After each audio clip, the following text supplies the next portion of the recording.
Another week, another pre-show. It's been, I think, 2 or 3 weeks since we last recorded, right? Just 2. Maybe. Welcome, everybody. Welcome.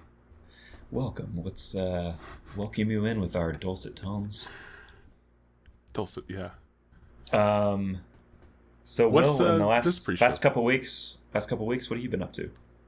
The same. And I was thinking about this this morning in the shower, or yesterday in the shower, because I knew we had a recording coming up. This is Will's recurring segment, Shower Thoughts. Shower talk. Shower thoughts. Usually it's like a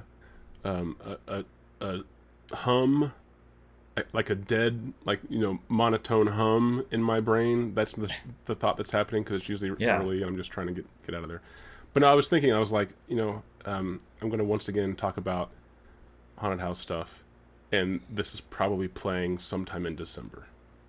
Yeah, that's true. It's just like, I don't know if whoever is listening to the pre-show stuff really cares about stuff that I did for Halloween. Well, but that's what I've been doing. By the time they're hearing this, we might learn that this is actually what people want. Is two unknown guys talking about nothing. Well, what if this does turn out to get way more downloads than the normal show? That would be very. It's win-win. Surprising would be win-win. The word. Yeah. Surprising would be accurate. Yeah. No. So I've just been. I'm doing less though. So actually, no. Last week we didn't record because of you, not because of me. Right. So let's place that blame where it belongs. I did 1 week ago from the day we are recording this. I did get my flu and COVID vaccines. Get boosted. So who knows what the dangers are going to be, because as we know, COVID vaccine is no good. No good. No good, but it's good enough. Nevertheless, I get it every year. So the yeah, so I got that, and I was really concerned that I was going to end up getting some side effects, like not feeling great that evening, because I got it in the morning. Lethargic that day. And so yeah, because some years I end up getting some side effects, some years I don't. I think so. Last week I kind of could have recorded because I didn't really feel that bad. My arm got pretty sore. In the evening, I did feel weird at one point, like I don't know how to describe it. Not really. You're saying dizzy, that you don't but normally feel weird? I normally feel normal. Okay. Well, everyone else has an argument about that. They're welcome to have their opinion. But my head was really feeling weird, and I felt not really sick, but just different, I guess. Like weird how? Like, did you feel like 5G was affecting you, or did you feel like an extra dose of autism was taking over? What are we talking about? Well, I didn't take Tylenol. Well, no, that's your mom. That's not you. You can take Tylenol. Your mom can't. It's still, I think, probably debatable. If you're pregnant, then you can. So then, you're right. So a question to pose to him is Tylenol just completely safe for men in general? Well, the thing is, Tylenol is... I saw an awesome video today, and I had no way to send it to you, but it was of this like garage band, like 3 guys, indie band, stuff or whatever, and one of them was the lead singer, and I think the drummer. The camera's on them, and I can't even recall the context, so I'm not going to do it justice, but they basically said, what did he say again? And then the camera turns to the guitar player, and he just goes on the guitar, and it sounded perfectly like RFK. It was great. And I watched that. Luke from the Dollop had that Patreon, so he has every Tuesday is like Luke Day on the Patreon now. Okay. And it's just like Luke's choice, whatever Luke's wanting to do, that's what it's going to be. And they had like ask Luke like health advice questions. Oh. And he ended up putting out like a thing where he was giving people health advice, or he was answering people's questions along with his special guest, whom he repeatedly says, like, I can't say who he is for national security reasons. Legally, I'm not allowed to say who it is, but he's going by the name Dr. Bobby. It's this, like, picture of RFK with, like, question marks over his eyes, so it's, like, covering up who it is. Censored, and it's in quotation marks, Dr. Bobby. Yeah, it was really good. They recommended, like, one person asked, like, it was something like, I'm concerned that I'm eating too much cheese. What can I do to, like, limit my cheese intake or whatever? And, like, Dr. Bobby's response was something like, he went on this, like, weird fucking thing about how you should try cheese that's made from milk of other animals, like bears and jaguars. Oh. Yeah, it was really interesting. But nevertheless, I did take an ibuprofen. But did you feel weird? So wait, you did feel weird. What do you mean by weird? I did feel weird. Was it like a spinning thing, like a headache, pressure? What was the side effect? I don't know how to even describe it. It wasn't like a spinny or a dizzy. It was like in my head, it was as if it was like, I don't know, it was not quite like a lightheadedness, but kind of like, that's probably the closest I can describe it. It was like kind of like a lightheadedness kind of sensation. Okay. And I was like laying down trying to go to sleep, and I just kept feeling really strange, and my arm was starting to hurt, and I was like, I need to take an ibuprofen, and I did, and I was completely fine, and it didn't come back. Well, I actually took advantage of it because I didn't do any haunted house thing that Friday that we normally record, whenever you were lightheaded or weird or whatever. Yeah. But I did take advantage of it. I have not watched like a single horror film this October season or Halloween season or whatever. I've just been so busy, which is kind of typical. I've only had a couple years in the past where I was able to like do the 31 days of Halloween or whatever thing that people do where you watch a movie every day. But I did actually get a chance. I watched the first Omen. Mm-hmm. So I actually kind of liked it. So I was thankful that you didn't want, at least initially didn't want to record. And then I decided, I was like, I don't have to build anything. All my building projects are done. I could drive down and, just go help or whatever. But, I decided just to stay home. And I did end up going down Saturday, because they were they were not lightheaded. I almost said lightheaded. They were they all got vaccinated. No, they were short-staffed is what I meant to say. On actors. So I threw on the old acting chops and wore a mask that I made a couple years ago and tried it out. And so you're saying some of our listeners might have encountered you in the person and not even known it? Maybe. And there might be video out there of me, and I will not... There's no way to prove or disprove. That's right. Who knows? But yeah, it was a mask that I made. I started making a couple years ago, and I like rushed to finish it like last week. So I actually worked on part of that Friday too while I was watching the first Omen. But yeah, I ended up burning through like so many electrical components the week leading up to that. I was just really frustrated. So you saying that you didn't want to record, for the chance that you might be under the weather or whatever, I was like, good, because I really need like a day to just fucking finish this stupid mask. So I wore that. It was pretty awesome until like literally the very last group went through. So it was like 4 hours of people, and this group came in like last minute group, right? We had been dead for about 20 minutes, and then all of a sudden like a group shows up. It's a great, But anyway, so I went pretty hard on the mask, and there are electrical components built into it, and I'm trying to think of how to say this. It's not my best work as far as electrical components go, and one of the components in the eyepiece is just like an LED filament. So not a strip, but like I don't have one here. But it looks like a cable, like a thick spaghetti, like a noodle, right? But it's a micro, like a tiny LED strip, basically. Like have you ever seen those like those light bulbs that are made to look like old-fashioned light bulbs with like the giant filaments, but they're LEDs, right? So those are like really short. They're maybe like a couple inches tall. And there's like 3 or 4. Well, you can buy like a 12-inch version of that thing, and it's like really flexible. You can bend it tight edges or whatever, and it's super bright.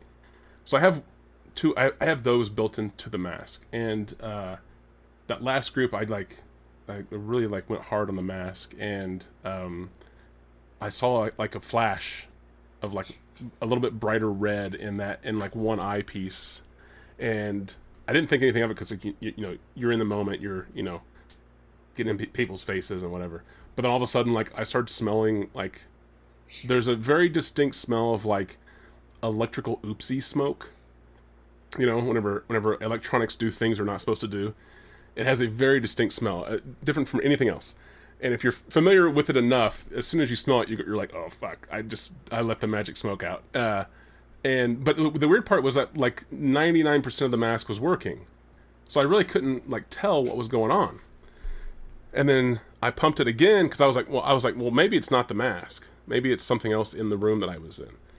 So I kind of like walked around, you know, tried to sniff or whatever, you know, try to like detect it while I'm like wearing this, you know, big mask. People are walking by, see you. Yeah, just somewhere here. Like, is it you? Lurching around sniffing. Right. So I'm trying to like detect where this, because there was something else in the room that I built that runs off of some electricity, and I was worried that maybe it was that too. But so I hit the mask again, and I had been having some other minor issues throughout the night, but it was like a switch that I used that was kind of cheap, and I kind of wore the switch out. So I was like, maybe it's the switch, you know. But then I went out for like the after show meeting with like, you know, the whole staff or whatever, and I hit. There were some actors who had not seen my mask yet, so I kind of did it for them. And one of them goes, "Oh wow, smoke!" And I was like, "Oh yeah, I've been smelling that. I wonder where's it coming from?" And they were like, "Your eye. It's coming from your eye." You're like, oh yes, just as I designed it. Yeah, I was like, "Yeah, it looks cool, huh?" So I took the mask off, and I did it for myself a little bit later on, and yeah, sure enough, like the filament thing, I must have like I either partially burned it out or like I melted something, and there's now a short in that. So instead of lighting up the LEDs, you know, and this awesome like red glow, it lights up like what looks like a fucking like arc of electricity like in the eyepiece, and then all of a sudden like smoke starts to happen, and it's not. Sounds kind of cool. Oh yeah, and it's not just electrical smoke like the LED burning. That's part of the smell, but the other part is that it's literally just melting the mask in that air because it's getting so hot. It's like a hot wire in my, you know, eyepiece. So yeah, so now I have to destroy because it's built in. I didn't design. It's, like I said, poorly designed. I didn't design it to be repaired in any way because I really wasn't factoring that in whenever I did this 2 years ago. So now I have to tear apart and pretty much destroy most of that eyepiece. I think. I hope there might be a way I can get to it, maybe, but it's not going to be pretty, you know. I'm not going to have it ready by the rest of this season for sure. But it was cool while it lasted. Part of the issue is that the defect sounds cool. I mean, maybe. Yeah, no, I mean, not totally safe, but no, definitely not. Cool. Because not only is it like a definite fire hazard, but like it's an electrical hazard too. Because you said it was like arcing. Well, yeah, so it goes back to like the week leading up to that. Like I was burning through other electrical things, and part of that was because the mask contains 2 motors, and the motors, how I amateurly have them wired up, they're drawing way too much current, way too much amperage. And I was literally blowing like 5 amp fuses in like switches that I had. I'm like, oh my god, that's not good. So, one, because it's not working, and 2, because I was like, that's a lot of, you know, amperage to be right near my face. So I finally ordered a Switch like that week off of Amazon from Nintendo. Yeah, and I played it, and I just got distracted, and so it's a cigarette lighter plug, you know, like the big plugs we used to have in cars whenever we didn't care about our lungs. And the ones I had all had 5 amp fuses in them, and they all like burned right away. So I was like, fuck it, I'm just gonna go as big as I can. So I got a 15 amp version of that, like a 15 amp fuse in one of those, and I have it plugged into a device. I don't have it nearby, but it's basically like a really beefy battery pack, portable battery power supply, and it has a port on it for the cigarette lighter or the cigarette plug, and the maximum output of that is 10 amps. So I was like, 15 amps. I'm gonna trip this. Well, I hope there's safety built into the battery pack. I was like, I'm gonna trip the safety on the battery pack, or I'm just gonna cause the lithium battery to rapidly discharge and then burn a hole in my leg and burn the whole place down. One of the two is gonna happen, but at least the cigarette lighter won't be the cause anymore, or the fuse, right? So I put the 15 amp in, and it worked, and everything powered on. So essentially, the LEDs are not. They're all wired together, right? And they're not meant to handle that much amperage. They were lighting up, very bright, but yeah, they're not meant to sustain. And I never had the mask turned on for more than, we'll say, like 5 seconds, probably at most. But that last group, I held it for like 7 seconds. You know, it's like a little bit more, and just enough to get it hot enough to melt or whatever. So yeah, so in the off season, I'm gonna have to rework that. But the two motors, so the mask, I don't know if I ever showed you this. Did I ever show you the mask with like, that looks like a gas mask, but it has like the 2 tornado sirens built into it? Mm-hmm. Yeah, so that was the one. So I finally got that working with the 2 tornado sirens, and it sounds pretty awesome. So I was in a pitch black hallway with a big 3-bladed saw. The saw blades are like 2 feet in diameter each, and that's above you that I built. And then it's like a narrow, long, pitch black, no lighting, no, like the walls are painted black. And then there's a strobe light that comes on the saw blade. And then I'm behind the saw. You have to walk underneath the saw blade. So you're walking towards me and the saw blade. I'm behind the saw blade. And then I turn on my mask and sort of like run at you with like this wailing, air raid siren, and then red eye, like red circle eyes, and like the red inside the siren part. Pretty effective. And I had like a bloody, I just threw shit on because I got there late and I was like, fuck it, I'm gonna wear this. I had like a bloodied like doctor's coat on, so that was the only white. Everything else was black on me. So you just see like demon eyes and this like screaming siren, and then this big dude in a white lab coat with blood all over, like running at you. And that was the room. So it's pretty effective. But yeah, I didn't like the fact that I had like at least 10 amps running near my face. None of the wiring got hot, so I used the right gauge wire. I wasn't worried about that. I was worried about literally it melting to me, but that didn't happen. Face, yeah. And then I periodically kept like at least touching the power, like the battery pack thing, because I was just is this thing getting warm? Never felt anything wrong with it. In fact, it actually did really well the whole night. I think I only used like half of the supply that it has. It has like 4 lights that light up, and it was showing 50% at the end of the night. So I was pretty impressed, other than, like I said, that last... I was really surprised that the mask lasted as long as it did. And then literally that last group, I just I pushed it a little harder than I should have. And sure enough, that was it. And I smelled the smoke. And so that was what I did in between last recording and this. Is I watched the first Omen, which again I'll say I actually did enjoy, for it being I've only heard good things about it. I mean, I wouldn't say it's. So here's my notes on it. I'll say that being familiar with at least the Omen, which I haven't seen in forever, but I enjoy the Omen. Right? It's not great, but I enjoy it.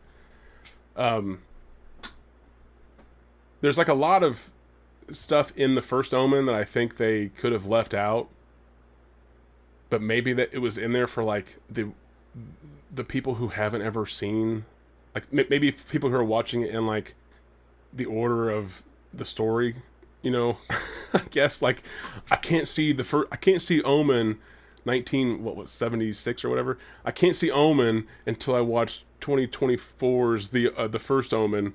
So yeah, maybe for those people. It even says it's the first one. It is so this is the first one. Yeah, I have to watch it this way.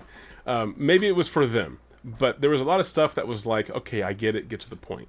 You know, like let's go. Like I understand what you're trying to do. Let's just fucking get there, right? And I think the movie's over 2 hours. I think so. You know, a lot of that was just like it kept my attention. It was enjoyable, but there were times where it was just like, okay, I get it. Like, I get that this person is supposed to be that person. I understand that this person is supposed to be that person. And then finally you get to that sort of climactic moment where they're like, oh my god, that person is this person, and you're just like, yeah, well, yeah, that's clearly that's what this movie's going to be about, because if you know anything about the Omen, like that, right there were some clear like nods to the Omen that I thought it was okay. It was cool to see those nods, but it was also one of those things where it's like, we didn't really need to do that. At least for like, again, just I'm only complaining really about the length of the film. Like if it was closer to 90 minutes, and you did all that stuff, fine. Or if the only way to get it to be shorter was to cut all the stuff that I'm complaining about, then you should have cut all the stuff I'm complaining about. But otherwise, yeah, it was enjoyable. Had some pretty gruesome scenes in it, which I don't remember there being. I said it's been forever since I've watched The Omen, but I don't remember there being like overly gory stuff in The Omen. Correct me if I'm wrong, but I feel like it's more of like a traditional like demonic type movie. Not That's what I remember. Yeah, there's a couple of like kill scenes, but I don't remember it being. There's kill scenes, but like no, I mean I'm talking about like the First Omen. Like there are some like gory scenes. Yeah, that's what I was saying. There was definitely I think a couple kill scenes in the original, but nothing that was like really super bloody. Not from what I remember, because I also haven't seen it in 15 it's been years. It's been a long time. And then of course there's like, I already knew of like one of the infamous scenes that takes place in the First Omen, just because it was like talked about as being like, I can't believe they showed that on a big screen. That's crazy. And if you've seen it, you know what I'm talking about. If you haven't, then you probably still know what I'm talking about. But I haven't, and I don't. There's one like very iconic moment. Both, I say iconic in the sense that like it sticks with the movie as far as like, holy shit, like a film showed that. But also, like I said, I knew about it just going into it, that the scene at least existed. I didn't know the context of the scene, but I knew that the scene existed, and it was kind of nice that it was early on. You know, that that scene was. I was worried that scene was going to be like more, like important to the plot. Not that it wasn't important, but I thought it was going to be like, you know, a major, like that was a major spoiler to know the scene sort of thing. And it's only like a slight spoiler. Like it doesn't really do anything if you already know about it. And it's early enough that like once it's come and gone, there's still plenty of movie that's entertaining enough that, you know, knowing that scene exists didn't affect me any, you know, type thing. But yeah, it was good. I got like vibes of I'm always gonna get this wrong. I got vibes of was it Victoria? I always forget which one it is. The one that we saw by Paco Plaza. That's Veronica. Was it Paco Plaza even? Yes. It was. Okay. Victoria was the one night, one shot. Was it like Veronica? The one that was done in one take. Yeah, Veronica was the one you're talking about, yes. So what was Victoria then? That's what I was just saying. Well, I know, but I mean, plot-wise. Hard to say. I just remember the gimmick. I don't remember. I watched it once. It was like, I don't even know if I've even seen it. I think you have the Blu-ray that I gave you after I watched it. Well, that doesn't mean I've seen it. Because I know. But that's my review, basically. Is like I gave you my Blu-ray copy of it because I watched it. I thought I watched it now. No, I just always forget that. I think it was maybe like a heist type movie. I can't remember. Oh wow! Whatever. Okay, I wouldn't have called. But so I'm thinking of Veronica, right? Yeah. Okay, yeah. It gave me the First Omen gave me like recollection of Veronica. Clearly not the title, but because like the lead in the First Omen is female, and there's, you know, the heavy Catholic part of the plot, and it was just cool to see some of the situations that like these other sort of younger Catholic, because I think it takes place at like an orphanage. I just watched it. I should know, but there's a lot of like younger kids. I think it might be all girls. There might be boys, but anyway. But that's what gave me like flashbacks to Veronica. Was, you know, it was like that Catholic school, and they were all, you know, freaking out, and it made me want to watch Veronica again. Basically, is what I'm trying to say in a long run. But that doesn't mean that I didn't enjoy The First Omen. It just reminded me of a better movie. Yeah. Or a movie that, I wouldn't say better, a movie that I enjoyed more. Yeah, my recent highlight as far as movies that I've watched, because I've watched a few horror movies, and it's just been a situation where, due to different jobs and work and stuff, I've like fallen behind on things that I want to watch also, and so I've been catching up via HBO. I finally, at long last, watched the Scott Beck and Brian Woods movie, Heretic, from A24. Yeah. That's right. Yeah. With Hugh Grant. I still haven't seen this, and I want to see this. How was it? So my overall feeling was it was good. The first half of it was fucking incredible.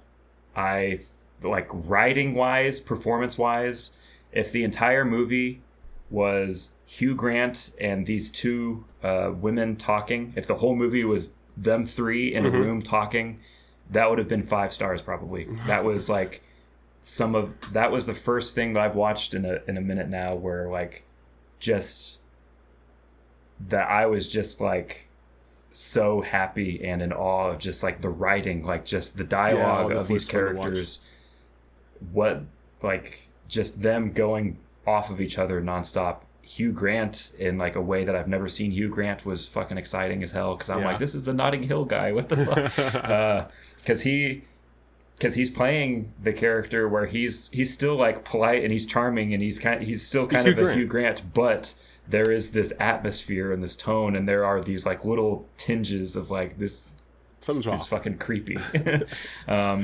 So that whole first half of it was like a masterwork. It was so good. I was like, because I'd seen on Letterboxd people review this, they gave it like 3 stars, 3.5 stars, stuff like that, and I was like, I don't understand. This is incredible.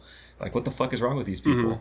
And then as the movie goes on, there was, for me at least, a definite point where everything up until that point was like more than I could have hoped this movie would be. Like, fucking amazing is how I felt. And then after this certain point, I was kind of like, it was still interesting and decent, but it was not as good as the first half was for me. So and it seems that's what everybody I follow on Letterboxd thought, because I looked at the reviews, and like a few different people I follow mentioned that they were like, I think Brian Collins on Letterboxd said something about like A24 is really good at having like an incredible setup with like not much like that fizzles out toward the end. Yeah. And that was kind of how I felt, and other people I follow said pretty much the same thing. Like, yeah, the first half of this is fucking awesome, and then the second half was just okay. Is this a case where the second half is actually not bad, it's just the first half is so good? That's what I don't know. I kind of wondered that too afterward. Because the first half is incredible. The second half, I think, even just thinking about it on its own, I think if the second half of the movie was its own thing, I don't know if it would be that memorable for me. Okay, yeah. Yeah, right. It was not kind bad, of like, but it's not memorable. It was fine. Yeah. And then there was like a whole other thing. There's a separate character. So we have the 3 main people, Hugh Grant and these 2 women, whose the names of the actors, I apologize, I don't know offhand, but it's them 3 primarily. Like, it's just them 3. But there is a 4th character, not to say too much, but that we like periodically see. Okay. And so like while this is going on, there is this other character that it makes sense. It's not like it's a random person that we don't know anything about. Yeah. Like it's You're somebody just trying that's to be alluded vague. to. Yeah. And so like we go to them, and so it's kind of leading up that like, oh yeah, this person's going to show up, and then what's going to happen then? And that just goes nowhere at all. And I was like, why did we waste the time Damn. like with this completely? Because I was looking forward to that moment kind of. I was like, I don't know if like one of two different things is going to happen when this guy shows up. This is going to happen or this is going to happen is what Right. I was thinking. And he shows up Well, that's it. and he leaves. And they didn't do anything. And he doesn't show back up. And I was like, so what the fuck? We could have cut out like probably 7 or 8 minutes of movie if we just cut those scenes out because it didn't do anything. Right. So I was kind of confused about that. I would like to watch it again because I think there is a lot of like depth to the movie in general that I would like to watch and kind of Right. digest again. But just on the first watch, yeah, because like the first half of it, I was like, this should have been like Oscar nominated screenplay. Hugh Grant should have been nominated. Like this is fucking amazing. I mean, that was the only reason why I wanted to watch it to begin with. Like Same. I didn't watch. I think I watched like the first teaser or something like that, like the one where he opens the door. I remember seeing a teaser. And- I think at some point. And I was already in. I was like, I just want to see Hugh Grant in a horror film, and that's it. You know, so to hear that the talky bits in the beginning with him and the two women is really great. That's good to hear. Yeah, he was absolutely phenomenal. Excellent performance from him. I was delighted. I hadn't seen, like I said, I have never seen Hugh Grant play a role like that. He's always like quirky, charming, Yeah, he's British Hugh Grant. Hugh Grant. Like I don't even know if he acts really. I think that's just Hugh Yeah, Grant. it's just that's just who he is. Yeah. Well, and I recall seeing a interview with him on like it was a red carpet for something. I think I don't know if it was even for Heretic. It might have been like unrelated, but someone kind of asked him along the lines of like, "Why did you want to do this?" or "What why did you do this?" And he kind of said along the, I mean, I'm paraphrasing heavily, but it was something along the lines of like he was kind of tired of doing the same role over and over again, and he's kind of always been that. And I don't know if he used the word typecast or not, but he does kind of get typecast, and it's not even like typecast, even like a stereotype. It's like just I need a Hugh Grant in my movie. Yeah, I'm gonna cast Hugh Grant.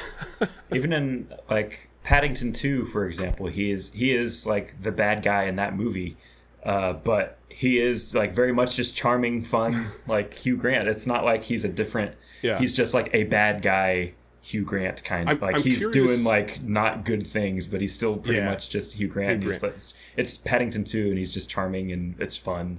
Yeah, this one was very much darker and more fascinating. Did they write this for Hugh Grant? I don't know. I haven't that's what I'm watched curious like any about. interviews or anything like that. I'm not I'm sure. curious if like this was like, I hope we get Hugh Grant, and I hope we can make Hugh Grant do things that Hugh Grant hasn't done. Aside from him, the only other thing that I was looking forward, only other reason I was looking forward to this movie at all, mainly is for Hugh Grant. I just wanted to see that really badly, but sure. also Beck and Woods. I don't think I'd seen anything by them that I've disliked. Like they did A Quiet Place, and they did that Haunt movie. I thought was that's pretty right. good. So Yeah. I can't think of anything of theirs that I have been like, yeah, that wasn't good. So I went into it expecting it to be a good movie. I just didn't know to what level. Like, I didn't know where on the scale it would land, but I went into it with above neutral expectations, I Yeah. would say. Did they also have a segment in that one? And like, it's VHS, I think. Oh. I think they might have done something in one of the VHS. that wasn't what I movies. was thinking of. I was thinking of what was that one that was Southbound. like Southbound? Yeah, Maybe it was that one. I don't know. I don't remember. because I thought that's where you first told me about them. I think. I don't think I knew about them until A Quiet Place. Oh well, then I'll take that back. I Maybe thought I'm it was wrong, I don't know. Southbound, but I can't remember. I could be thinking of someone else too, like another duo acting or a directing duo. There was the other one, Radio Silence. What is it? I forget what their names or the Sure. actual two dudes' names are. Like Gillette or something is one of them, and the other guy I don't remember. But Gillette and the best a man can get. That's the yeah, guy's Braun. Barbersaw. It's Gillette and I- Barbersaw. But I discovered them from the original VHS because they did the 103198 segment in that, which is like I think probably my favorite segment in that movie. And then they they've ended up doing the Scream movies since Have you then, have you and, seen any of the Ready or like? Not, What's the most recent VHS you've seen? 94. There's like four or five of them I haven't watched. I asked that question as if I knew enough about these to know what that means. So it's VHS, VHS 2, VHS Viral that I've also never watched, and then VHS 94, and then they've gone to like VHS 90 or not 95, VHS 85, VHS 99, VHS Beyond, and they have VHS Halloween now. So I think there's 4 of them that I haven't seen. Yeah, Halloween just came out.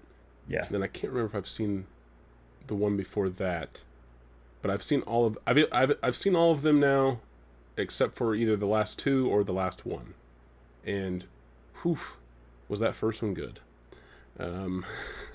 That's my review. I mean, there are segments of some of the other ones I like.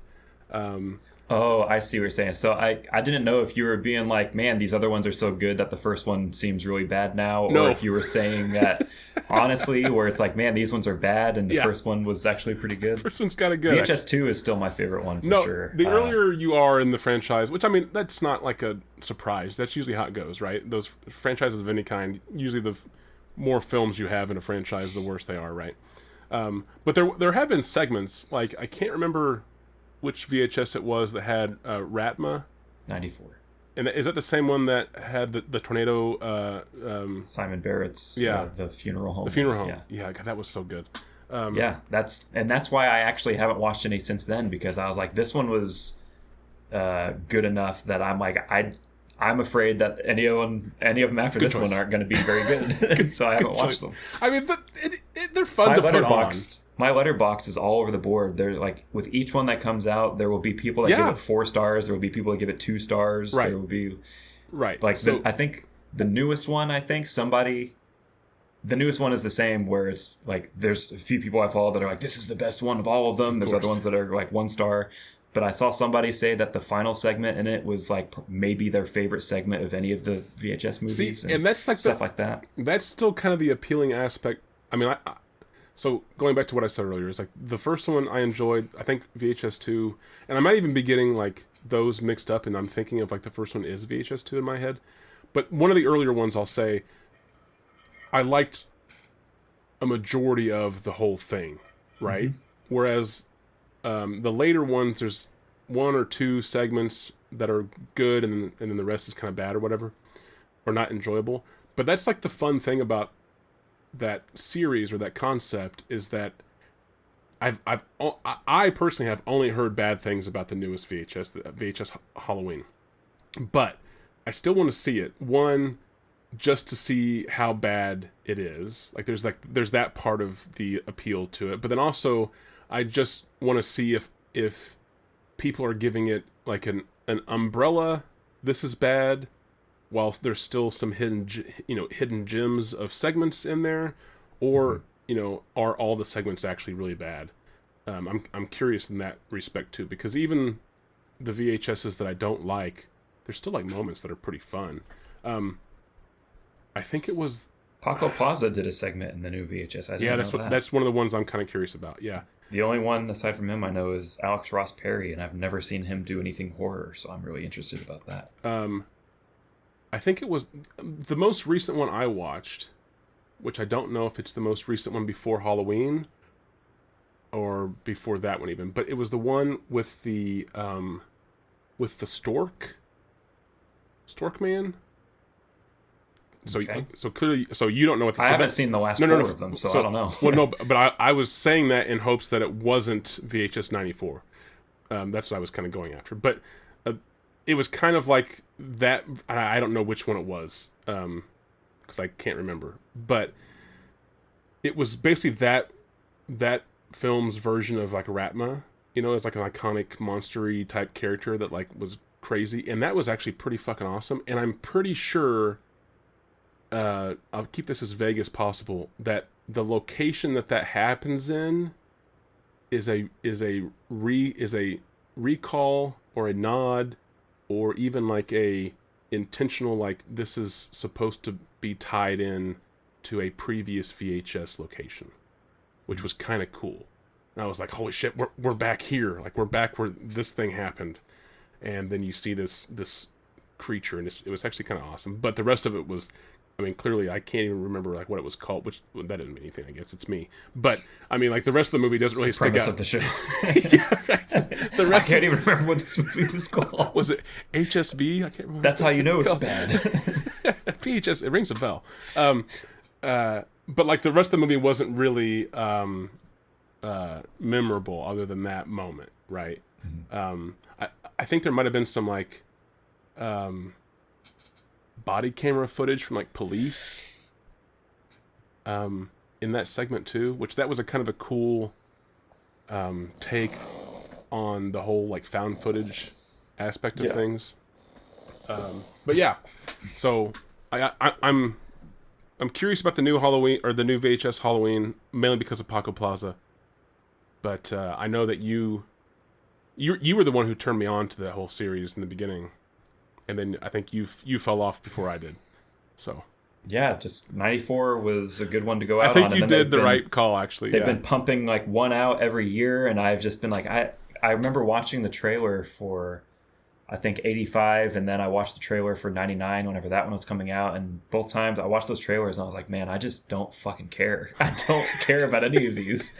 I mean, I'm not, there are like, I think 85, there was one of those ones that had like, I didn't recognize any of the filmmakers involved, and so I was like, I don't know, I don't care. Mm-hmm.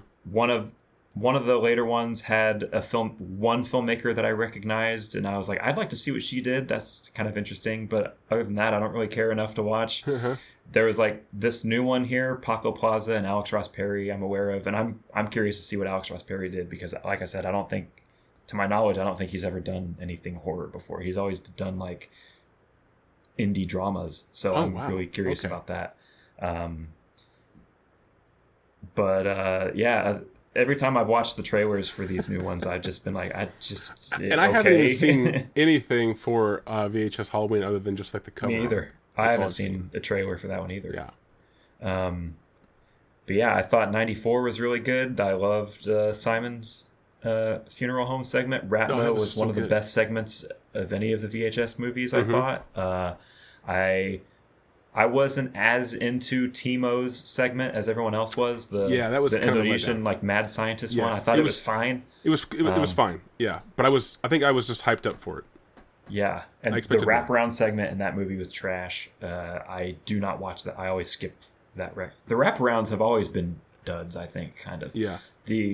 The first VHS was the best wraparound from any of the ones that I've watched. Was that the one where they're in the house? Fine. Like they broke, like there's the guy in the chair. Yeah, that's Adam Wingard's. The old man like that I think is dead in the chair. Yeah. And that's just like okay, I guess. That doesn't really stick out necessarily. So yeah, no, it wasn't like essential. The wraparounds for all of the movies have been not good. VHS 2, I think. The wraparound was Simon Barrett's first thing that he has like directed in a movie. That's awesome. And that's right. That wraparound is really bad. And then that's the only thing I don't like about VHS 2 is the wraparound segment. Because then he, of course, wrote the first set, because the VHS 2 is the one that has the phase 1 clinical trials with the eyeball, and Adam Wingard can see the ghosts. Yes, that was good. I like that. It has the one with the bicyclist in the woods from Ed Sanchez of the Blair Witch Project did the zombies in the woods segment. I don't know if I remember that or not. That's one of my favorite ones, where it's like the dude is like bicycling, just like riding bike trails through the woods, and he gets attacked by zombies, and it's like a GoPro camera on his helmet, and he gets attacked by a zombie and then turns into a zombie. And then he attacks this like little kid's birthday party that's out at this picnic area. And the whole thing is from like the zombie POV because it's the camera on his head. I've never seen something like that. I thought it was cool. Has that the alien one too is also in 2? It has the slumber party alien abduction. I love segment. That one. That one's one of those that, like, the only thing I hate about that alien invasion thing is that it's not a full movie. Yeah, like, and then Jason Eisner made it into a full movie. I didn't see that. Yeah, Kids versus Aliens. Oh, that's so why I that didn't watch segment it. was I from didn't realize. Jason Eisner, and then he made that into a feature movie, which was really fun, really crazy. I Well, still like but the VHS does it go? segment the Does it most. go dark like the segment in VHS? Like dark, like not lighting, but like dark as in like heavy. Yeah, like it turns nighttime at a couple parts. I mean, yeah, they turn the lights off to say, surprise, but because I just felt Not that like I remember. I remember it being more like a fun kind of Goonies-esque 80s Kids versus Aliens type of you're talking about. thing. Yeah. Okay, yeah, Yeah. because I just recall that segment like being very like action, like there was just like it was intense. Like it was.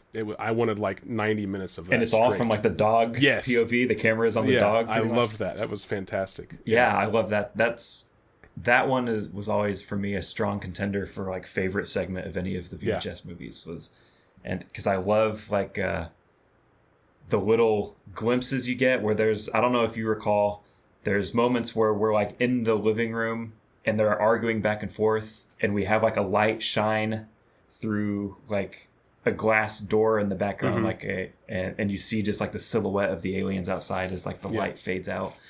And I always love the part where the alien spaceship mimics the police sirens and the police lights, and they run, so the kids run toward it. Yeah, that's fucking awesome. I've never seen that before too.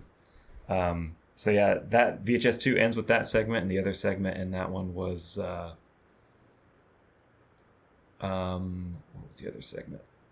Oh, the other segment was Gareth Evans. Gareth Evans and Timo co-directed the Indonesian one, where it's the cult. It's basically Jonestown, but it's this Indonesian cult, the like news team is like there to film this cult. Yeah, I think that's an excellent segment as well. That is like just a solid VHS. Yeah, like I said, other than the wraparound, the whole thing is fucking perfect. So yeah, that one's always been my favorite one. And then 94 was a good, because Viral, I remember coming out and I didn't give any shit about that one and I never watched it. That and one at all. I didn't think it looked very good. And then, so VHS was kind of dead for a while after that. And then they came back with VHS 94. Mm-hmm. And I was in because of the directors that were involved. That was like a heavy hitters, fucking like a bunch of people that I love. And that was really good. And then I haven't cared since because, again, I just you nailed it. 85 that came out after that, or 99? I can't remember the order. I want to say 85 came out after that, and then 99 was after that, and then Beyond, and then Halloween. That's the one. So Beyond is the one before the current one, right? Yeah. So that is the last one I've watched. Yeah. That, like I said, it was okay. I think I'm pretty sure that's the one that has the Storkman and the police footage segment. But I'm saying that because I don't want to give anything else away in case you just happen to watch. I eventually plan on catching all the way back. I really think I wonder if there's a way to watch just that segment, because I think that's the only thing that I recall that's worth it. Because I think I don't recall if I did text you or if I was texting someone else or if I wanted to text you and was like, no, because he hasn't said. I don't want to spoil it for him. But I almost texted you something whenever this moment happens, and because I knew that you would appreciate this, and that's all I'm going to say. But yeah, sounds good. But I also could be wrong in what I'm thinking, and that's why I need to go back and watch the old VHSs, because this is definitely, if I am right, then it's definitely like an intentional callback or an intentional like linking up of even like the universe sort of thing, which I don't remember them ever doing before, from my memory, which doesn't mean anything. But it seemed like it was very much like intentional, that like what was happening, where it was happening, that kind of thing. And I was just like, holy shit, like I remember this.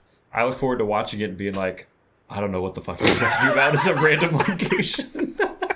Oh, totally. But really you had a completely different experience where you're just like, oh, it links it all. It makes so much sense. Watch my 45-minute YouTube video where I explain how all this is connected. Yeah. So all the listeners who are listening to this and being like, what are you fucking talking about? There's none of that. He's thinking of something that's just not there. Just not even there. Like, what is he? Yeah. I've been really wanting to revisit 94 because I I've been thinking recently a lot about the Ratma segment specifically. I think that is just a fucking one of my favorite short films like ever in general. I think it's so good. And that's the I'm pretty sure it is Beyond. It might have been 99 because I watched either the most, except for this one, the Halloween one. I watched the most recent 2 or the most recent 3 like all back to back one day, and so I can't really remember who's who. But I think it was Beyond that had the stork guy. But I actually saw a behind the scenes, like, not even a short. It was like a clip, like a tiny little segment from a person who I follow on social media. I saw the creature. It's an actual costume. But I saw it before I even knew that it was in VHS. Because I just followed that person on social media, and they were, posting that and stuff. I mean, this was long after the film came out. I was watching this, way after it came out, so they weren't spoiling anything. At least, as far as posting it before the film came out. But I was just impressed by like the creature design, and it was really kind of cool to see the creativity of that, and then to see it in VHS. I was like, holy shit, that's the thing that I saw that one time, But I will say that I don't remember it being as prominent as Ratma, which is kind of a letdown because it is kind of a cool creature. Whereas like Ratman was like the main focus of that segment once the news anchor like gets into the sewers or whatever, right? This was sort of at the end of the segment, but it was still a surprise. It was still cool to see. I love even in the Ratma segment the like interviews in the beginning with the locals that are talking about the sewers and stuff, and there's that guy that's like going on like a religious rant or whatever. I always really liked, there's a shot of these like skateboard kids. Do you remember this? There's like this kid on a skateboard, and he like tries to do like a flip, but it just like he just like hops off of it. Oh, basically. Really? And it's like so awkward, and he's like he's going really slowly and like tries to do a kickflip. Do an ollie. It's so good. That segment is just fucking phenomenal. I don't remember that. That's funny. And then go ahead. I remember I showed my mom VHS 94. I remember, and that segment played so well. Yeah, the Ratma one. It's good. There's the part where they're like at like a long dark tunnel, and they like move forward. So it's like you can only see so far with the light from the camera, right? And they move forward enough that you can see there's this thing that's in the tunnel, and it just like slowly like moves back into the blackness.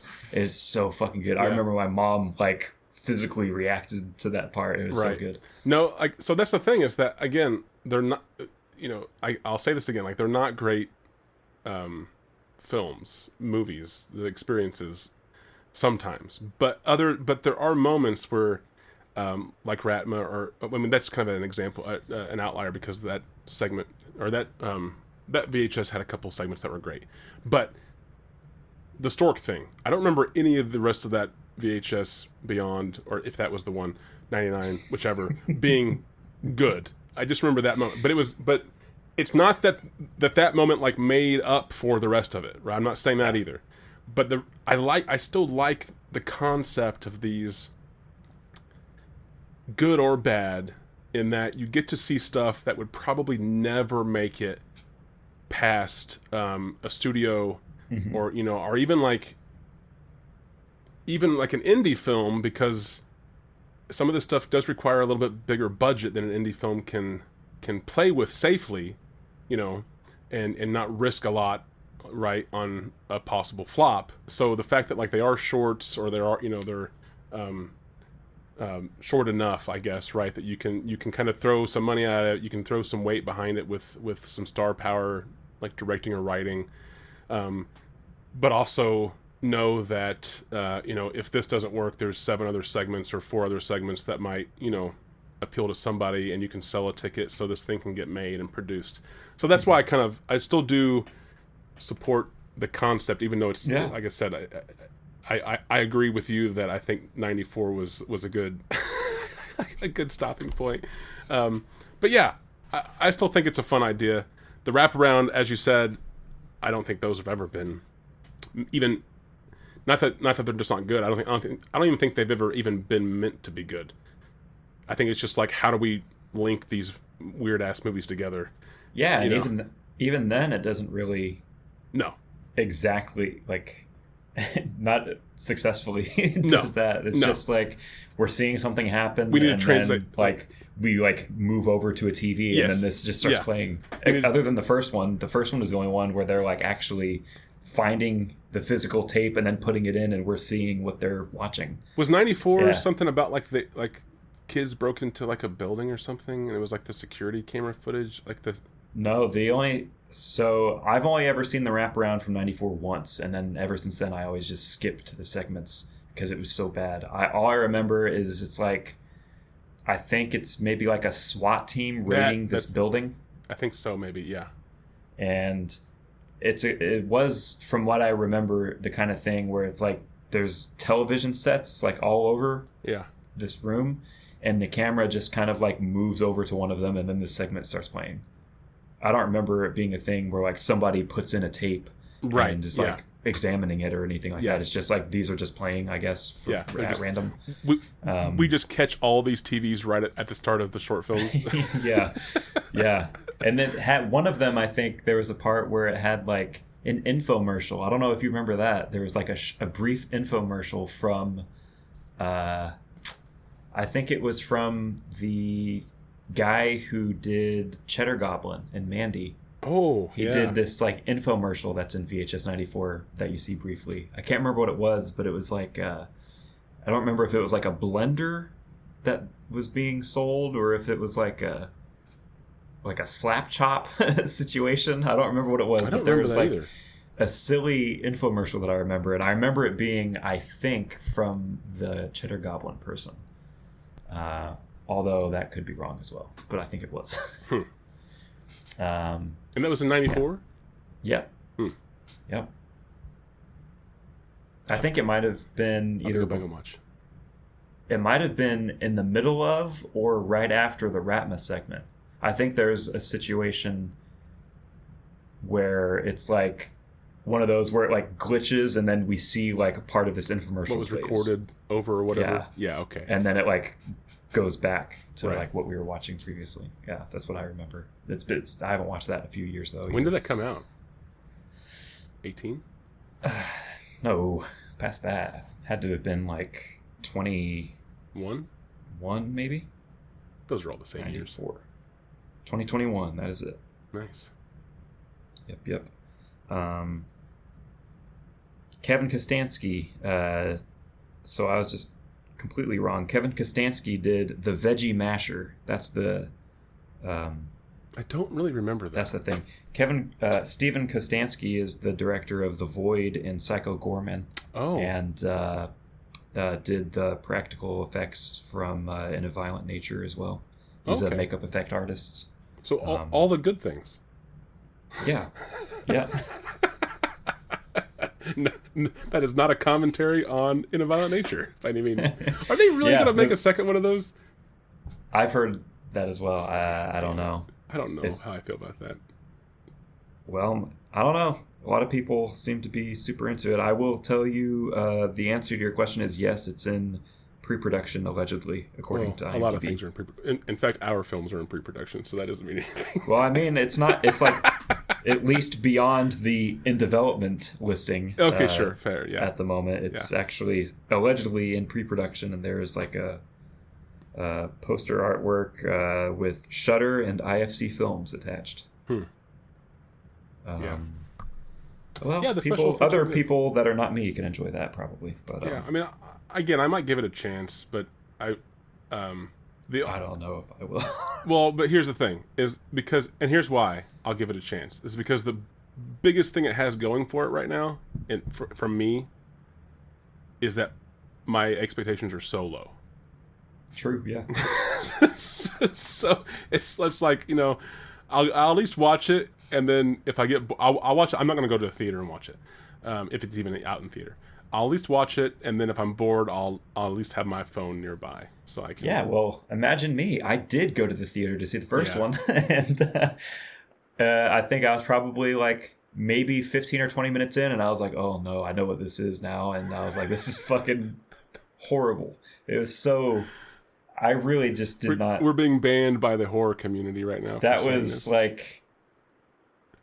It was one of those ones that I thought, to me personally, was so bad that I was really surprised at the almost, aside from myself, overwhelming positivity that I saw from people that I follow, which... I think I liked it in the beginning. I kind of did too. Like whenever it was setting up, like it was showing you the setup. Oh no, sorry, like this... I don't mean the beginning of the film. I mean like shortly after I finished it. Oh like yeah, I did not. Yeah, sorry. But I'm going back to a conversation that I had with Corey. I think it was about that movie. Corey Culp of Yes. Karate in the Garage podcast. That's right, Corey Culp of Karate in the Garage podcast on wherever you get your podcast. I think at least that might have been the movie. There was a movie Stop that being friends afterward. Yeah, there was a movie that he blocked me for liking. No, I'm kidding. There was a movie that that I watched, and I made a comment about it, and he was like sorry, not a comment, but like a tweet, and he replied to it, and it was something like, "We need to talk about this later." I can't remember if that was in a violent nature or not. Here it is. Oh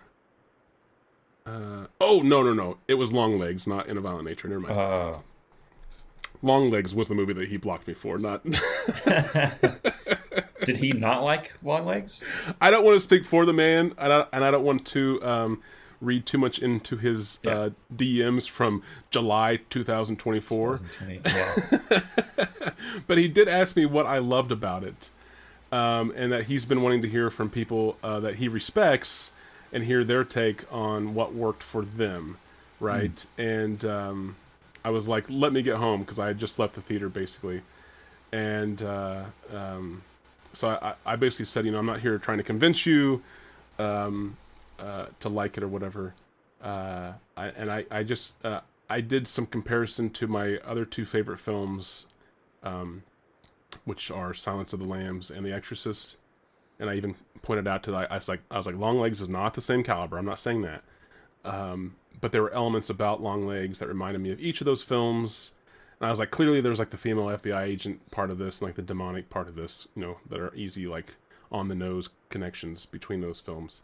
But I also just liked the interpersonal struggle element, and I also enjoyed how it was it had a reserved aspect, like a reserved tonality to itself. The film did, Long Legs, which I like about the Silence of the Lambs, where it just and even to a point, The Exorcist. I mean, at least in the beginning, right? There's not a need for it to go balls to the wall like a lot of horror films do. I liked that. And then I said I also really enjoyed the whole atmosphere. And then I compared that to like Texas Chainsaw Massacre. And again, I even said again, not to say that Long Legs is in that category as far as quality goes, but I liked the atmosphere that Long Legs created, which is something that I loved. And I had a bunch of other things to say. I wrote like a whole novel about this. And then he didn't reply for 5 days.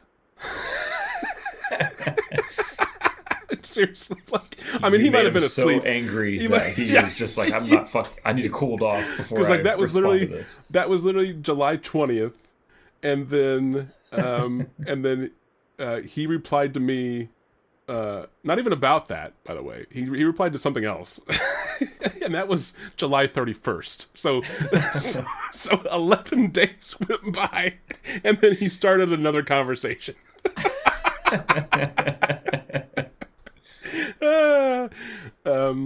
But yeah, actually, he started a conversation about Trap, and the M. Night Shyamalan film? Yeah, I think I had tweeted something about I was planning on seeing it, and then I ended up not seeing it, Yeah. And but And I he don't was like, think, man, wasn't it crazy? yes, that- basically. No, yeah, Really? like he jumped in with the DM being like, "Trap, my take," because, and he started to explain shit, and I was just like, Nope. my response was, "I'm not reading this. I haven't seen it Yeah. yet." And you still haven't, have you? I haven't. No, I need to see it. Yeah, I need to see it just to round off my M Night Shyamalan. I also need to see that one that was like the knock at the door or knock Like at the door. cabin. Yeah, I was so bummed with Trap because I've heard. me and you both. I mean, not as far as like my response, like thoughts of the movie. I didn't mean that. I mean, I think me and you both like went to borderline painstaking lengths to avoid all information about that movie. I never watched a trailer. I never saw a teaser. I never read what it was about. I didn't know. I knew it was M. Night Shyamalan, and I knew the title, and I didn't know. I forgot the title. I didn't know. I knew nothing at all about it. It was a situation where if I was at the movie theater and the trailer started, I would know what it was. Yeah. Like from the first frame, and so I could be like, nope, and I'd get up and leave, and I'd wait for it to end. I never left. I so- was the idiot who like put my fingers in my ears, closed my Yeah. eyes, and was like, la la I've la done la that la la before la la too. la. Yeah, I do that. So I went to such lengths to avoid everything about that movie. Did not know, again, I did not know what the movie was even about, and I wanted to not know what it was about. And I got there to the theater, and it was, I think, opening night. If not, it was at least opening weekend. And the theater was doing the, like, pre-screening, like, where it has, like, stupid trivia and commercials and shit like that. Yeah. And Yes. one of the trivia questions was, which 2024 film is about blah blah blah blah blah, and it had like the options, and the answer was Trap, and I was like, Yeah. I didn't fucking know what it was about. Do you know what it's about? You would have to have seen the movie to be able to answer that question, and they basically just gave you the whole plot in the question. I was so pissed off. I don't know if you know what it's about or not. No. At this point, but well, all I know is that there's a it's a concert. That's what I know. So yeah, I was so fucking pissed off because I didn't even know that was the right answer. It was just like, which 2024 film is about blah blah blah blah blah blah blah, and I had those 4 options, and they like take 2 of them off, and there's only 2 answers left, and then it was Trap, and I was like, oh, thanks. I think I looked over to my partner, and I was like, you have got to be fucking kidding me! Why would they show this before the movie? And I was so mad, and then the movie was playing, and I was like, well, so like, my suspense is sort of gone at this point already, because like now I kind of know what the fuck's going on, and this all makes sense. And if I didn't know any of this would be like I'd be learning what's happening as I'm going. Yeah. I had no idea. I fucking was so Thanks, mad. Marina Menounos, or whatever your fucking name is. Your trivia. I'm not listening to your goddamn podcast, Maria Menounos. Yeah. No, I can recall you telling me about that. I was like, that's like, that sucks so bad, because I mean, it's easy to avoid a trailer for the movie. Yeah, it's easy to avoid the trailer, you know, because you can kind of memorize like the first, you know, opening bits of it or whatever. Yeah. Because I think the one that I had a hard time like avoiding was anytime that it was on like a pre-roll for YouTube or whatever, because it was slightly different than the one in theaters, and it started with like a black screen and just like some music playing, and I had to get used to like, oh, this is like the opening to that concert movie that M. Night did, you know, and I had to like turn my head or escape out of the video or whatever, right?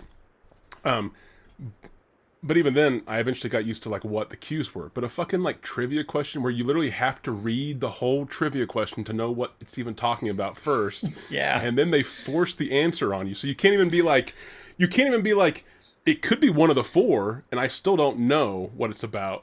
They literally say, here's the answer. Did you know that? The only way I could have like avoided that is if I just wasn't seated yet whenever they showed that. That was or like the if only you way saw to if you saw Trap as one of the options before reading the question, and just was like, I don't care if this has to do with Trap or not. I'm just going to leave right now. You know. Yeah. But there's not enough time.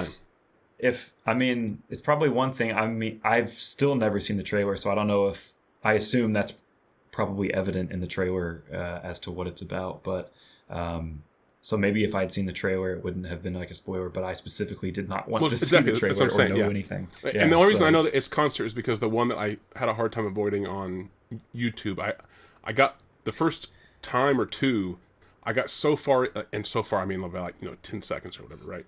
But I got so far into the video before I realized what it was that I had already realized. I'd already watched, the fact that like, is it Josh Hartnett? Is that the guy? Yeah.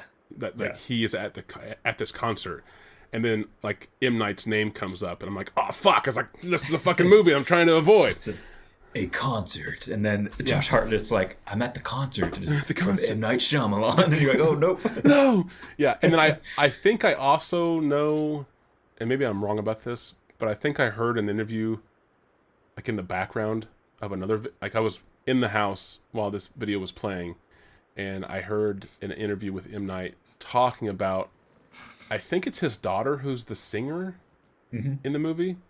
Yeah, which I don't think's a spoiler by any means, considering that I already The knew twist is that was his daughter. Yeah, M. Night Shyamalan's daughter. But then basically that like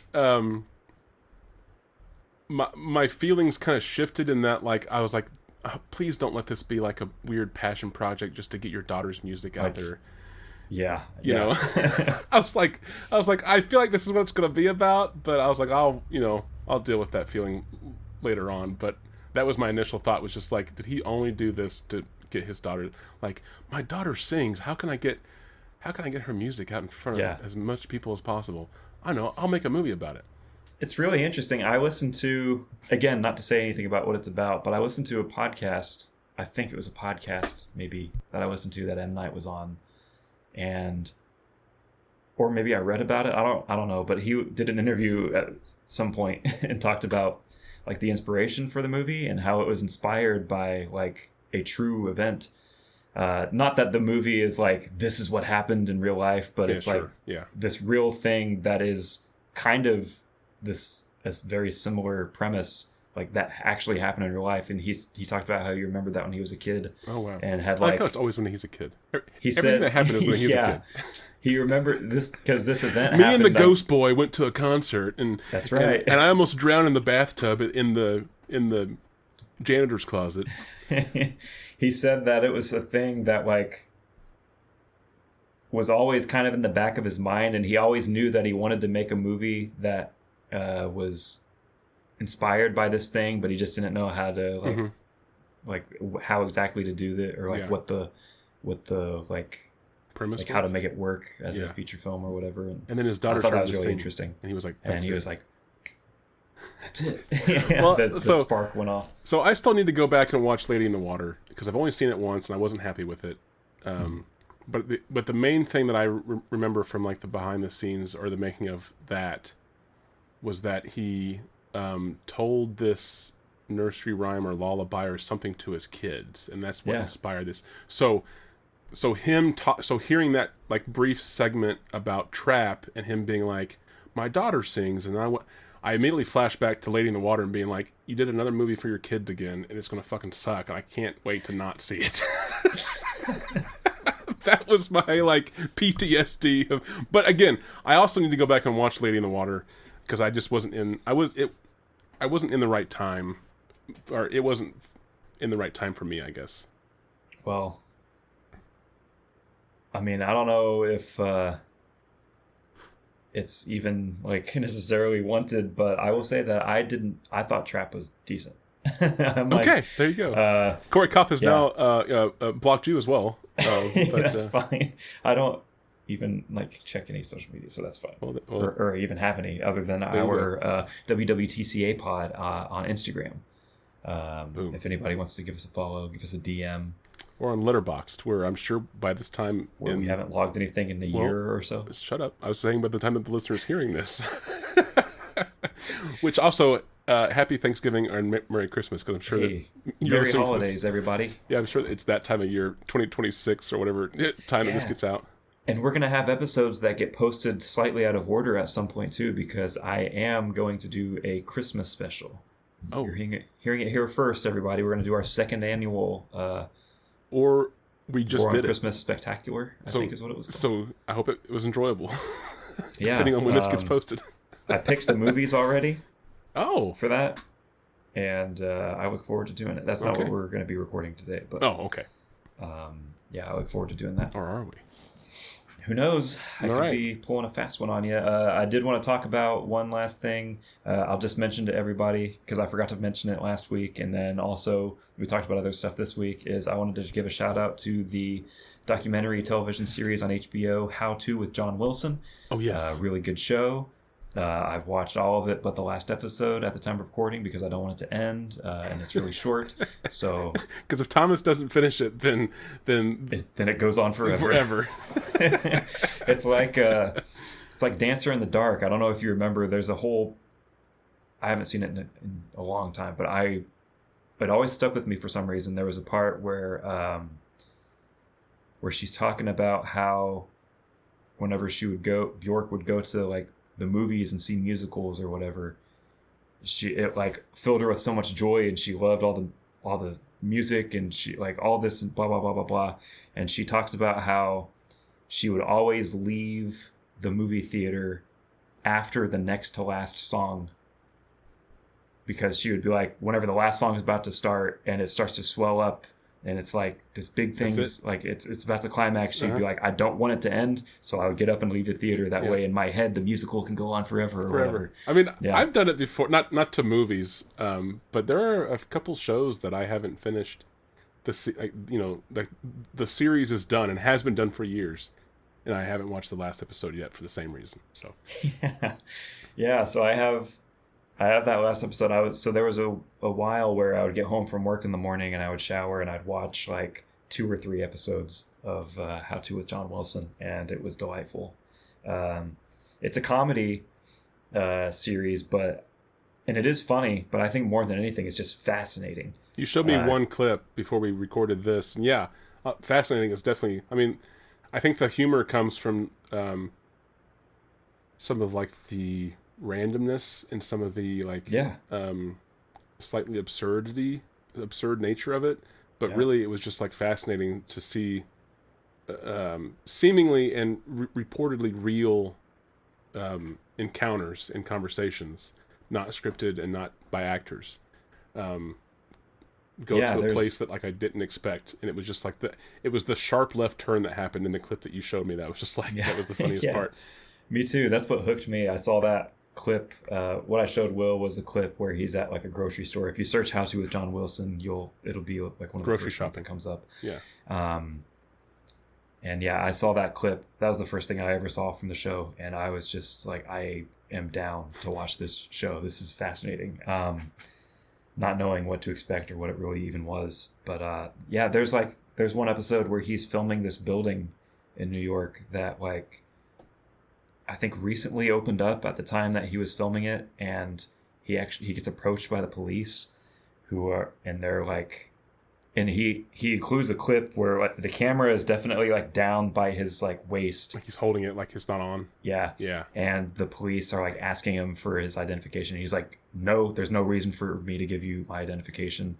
And they're like telling him that he needs to leave the area and like he's not allowed to come back or some shit like that. And he's like, don't worry, I wouldn't want to come back to this like horrible place or some shit like that. 1 star. There's like an episode where it's like how to appreciate wine or how to drink wine or something like that. And he goes on this like, I don't know what it is. It's this like wine boat. It's like a boat for like wine. It's like they go out onto like a wine tasting cruise.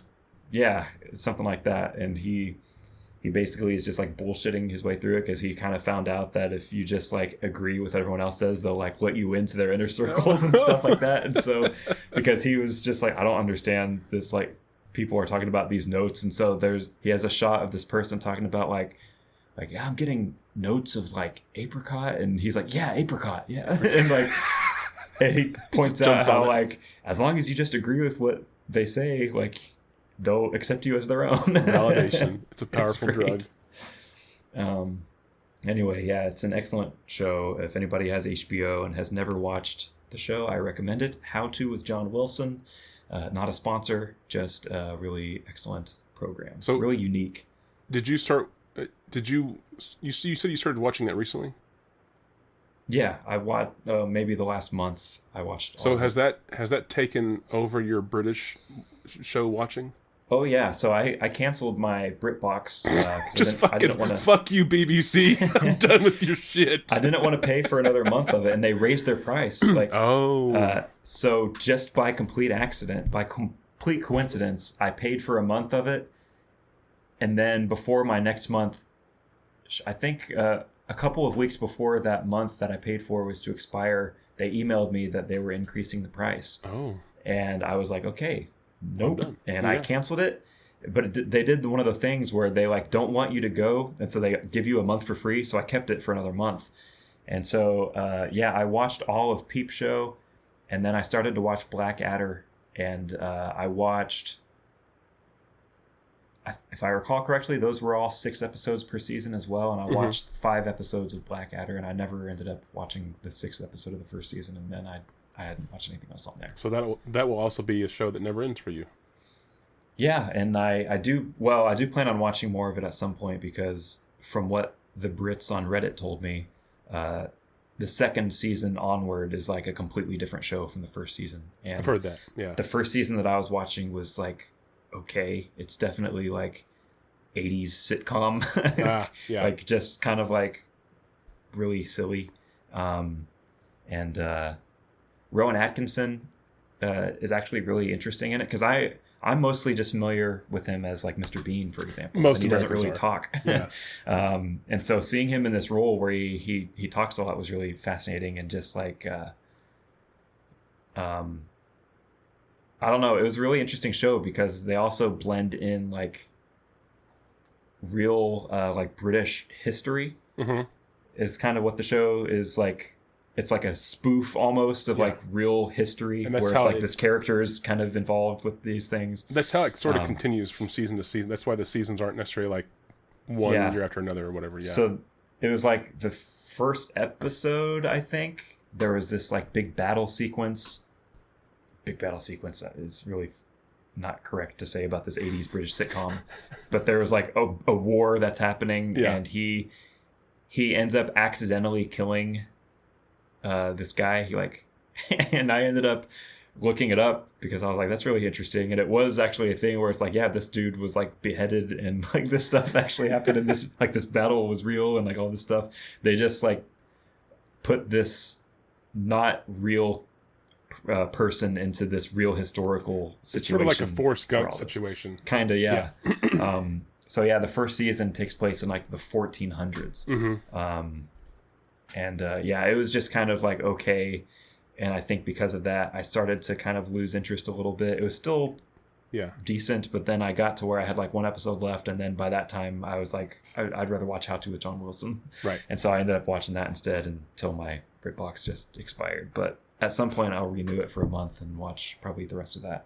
But then Um, last thing about your journey across the pond Yeah. as a fandom is I wanted to point out to the listeners that can't see, Thomas is wearing a hat. yeah, what is it? It says Erstern Yisti. There you go. The listeners will have to play this episode in reverse. Oh To yeah, your hat understand is what you just backwards. said. I think it says Manchester City. Oh, Flipped. spoiled it. So you're a fan of Manchester City. Is that like a That's town or correct. is that like a village or what is this? Oh, I'm glad you asked, Will. So yeah, for the Lob top. for the last couple of months, I think now, I decided. So I haven't watched any sports Period. at all In a sentence. for like 10 plus years. I used to be into what I'm now calling American football. what Thomas is now calling American football. Yes. What I am now from now on referring to as American football, Yes. no matter who I'm talking to. Yes. I used to be, so I grew up watching that my whole life, was really into it, played it Really? in high school. Yeah, junior high. I don't high think school. I knew. Well, maybe I did know you played. I think you told me that. Yeah. Yeah, I played up until sophomore year was my last year that I played. And, What position? Is that the right phrase? and I was usually like a tight end / wide receiver, whichever they wanted me to do. And then Okay. on defense, they had me as a defensive end. because we had barely enough people to have a team basically, and so I had to be on the field the entire game nonstop. You were just playing wherever they needed you, basically. Yeah, and so that was really exhausting. The games were pretty fun, but I always hated practice. Even in junior high, I hated going to practice. Right. I hated practice in general. It really sucked. The games were always fun, but by the time I got into high school, the coach was like a real piece of shit. I'll put him on blast. Coach Brashear was a real drunk asshole. Taking him down. That guy was a real fucking prick, and he pissed me off all the time. And I can remember a practice sophomore year where I was supposed to be like blocking the literally strongest person on the team from like getting to the quarterback, and I obviously couldn't do it because I'm like a lanky kid, and the guy that I was supposed to be blocking was like a senior, and at least as far as like weightlifting, literally the physically strongest person on the team, and I could not block him. He could just like overpower me, and Brashear fucking went off on me, just fucking screaming at me, and like took me off the field, like made me stand on the sideline. You didn't break the laws of physics fast enough. I was just like, I don't know what the fuck this guy wants from me, or like, what does he expect? And I remember made of uranium, apparently. I remember Coach Gilly, who was the junior high football coach. I always really liked him. Got along with him as far as a coach and everything, and he really liked me. And so I remember being on the sideline, and he was like talking shit about the coaches and whatnot to me, and made me feel better. But so I stopped playing after that year because I just was genuinely not having any fun. And you were what? You were what year were you? Sophomore. Okay. 10th grade, and so I remember even telling my mom that I was like, I'm not doing football again, and she was that American it was football. like a bummer. It was a bummer for everybody because she liked European going to the football. games.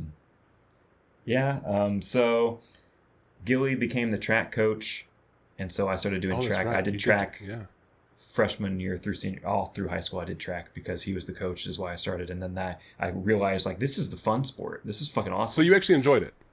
Track was fantastic, and we kept trying to get Gilly to do like year-round track. I really wanted him to. What did you like about it?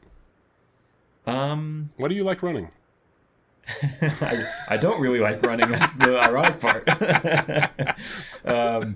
What did you do then? Well, I did every year I did high jump. Okay. For a couple of years I did long jump. I didn't really care for that very much, but they had me do it because like nobody else was doing it. What are the techniques that are different between the two? To me, it's just jumping. Yeah, one you jump as far forward as you can, and the other one you jump as high up as you can. No. I mean, on paper that makes sense. I mean, like, what are the actual like differences in technique? Like, how do you? Because what I'm saying is that I am white and fat, so to me, jumping is one thing.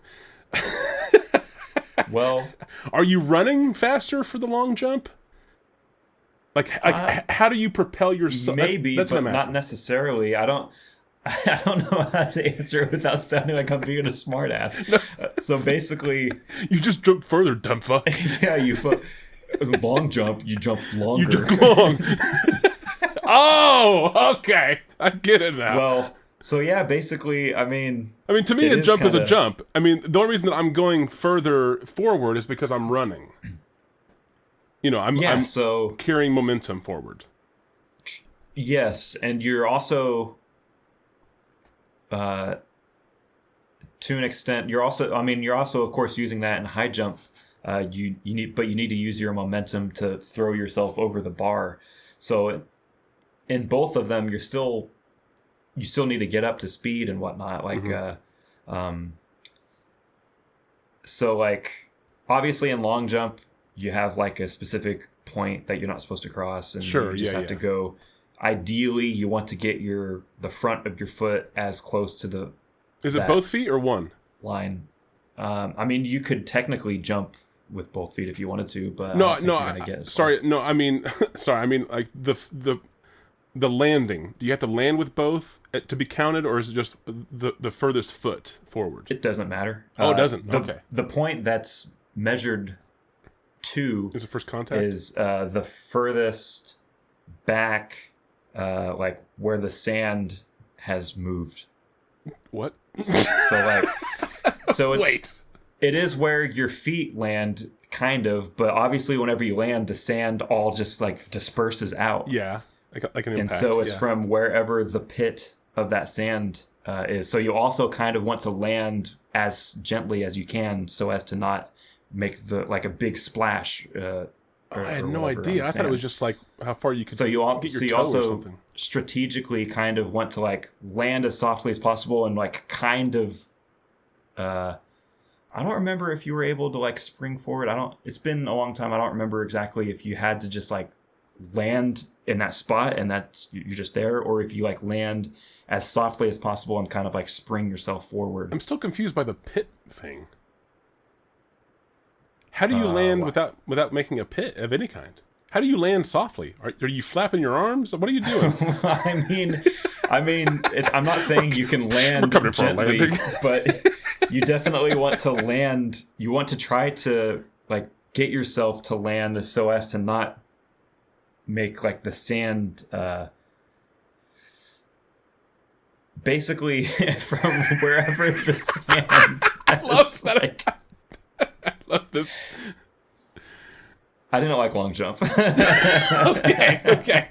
That's good enough. Okay. So high jump is you're just trying to get over a bar. Just jump over the bar. But it's not pole vault. Correct. Okay. But similar, except for there's no pole. As far as you're getting over a thing and you're landing on a mat. Yeah. Okay. And then do you qualify for that? Is that where they know where to put the bar? Or where do they know where to put the bar? They always started at a certain height. So it's the same for everyone, no matter who is jumping. I can't remember if they would pretty much start at like 5 feet, if I recall correctly, in high school. Maybe 5'2". I don't remember. I think it was maybe different meet to meet. Like some places they might start at 5'2", other places they might start at like 5 feet. It just depends. So if everybody. So this is 10 plus years ago now. Sure, yeah. But from what I remember is, I think there was kind of like a sheet of like, I think you could kind of come in when you wanted to. So if you could like start at like 5'6", for example. Oh, so if you wouldn't have to go to like the first 5 foot right. jump. Okay. From what I recall, that you're like, I don't want to waste my time with a low bar and from injure what myself. I remember, if I recall correctly, yes. But as long as you can prove that you can get over whatever instance that you come in on. You could also just completely never clear that one that you come in on. Well, sure, yeah. Just fucking no reason. But basically, you're basically saying, I'm going to start here at 5'4", yes. For example.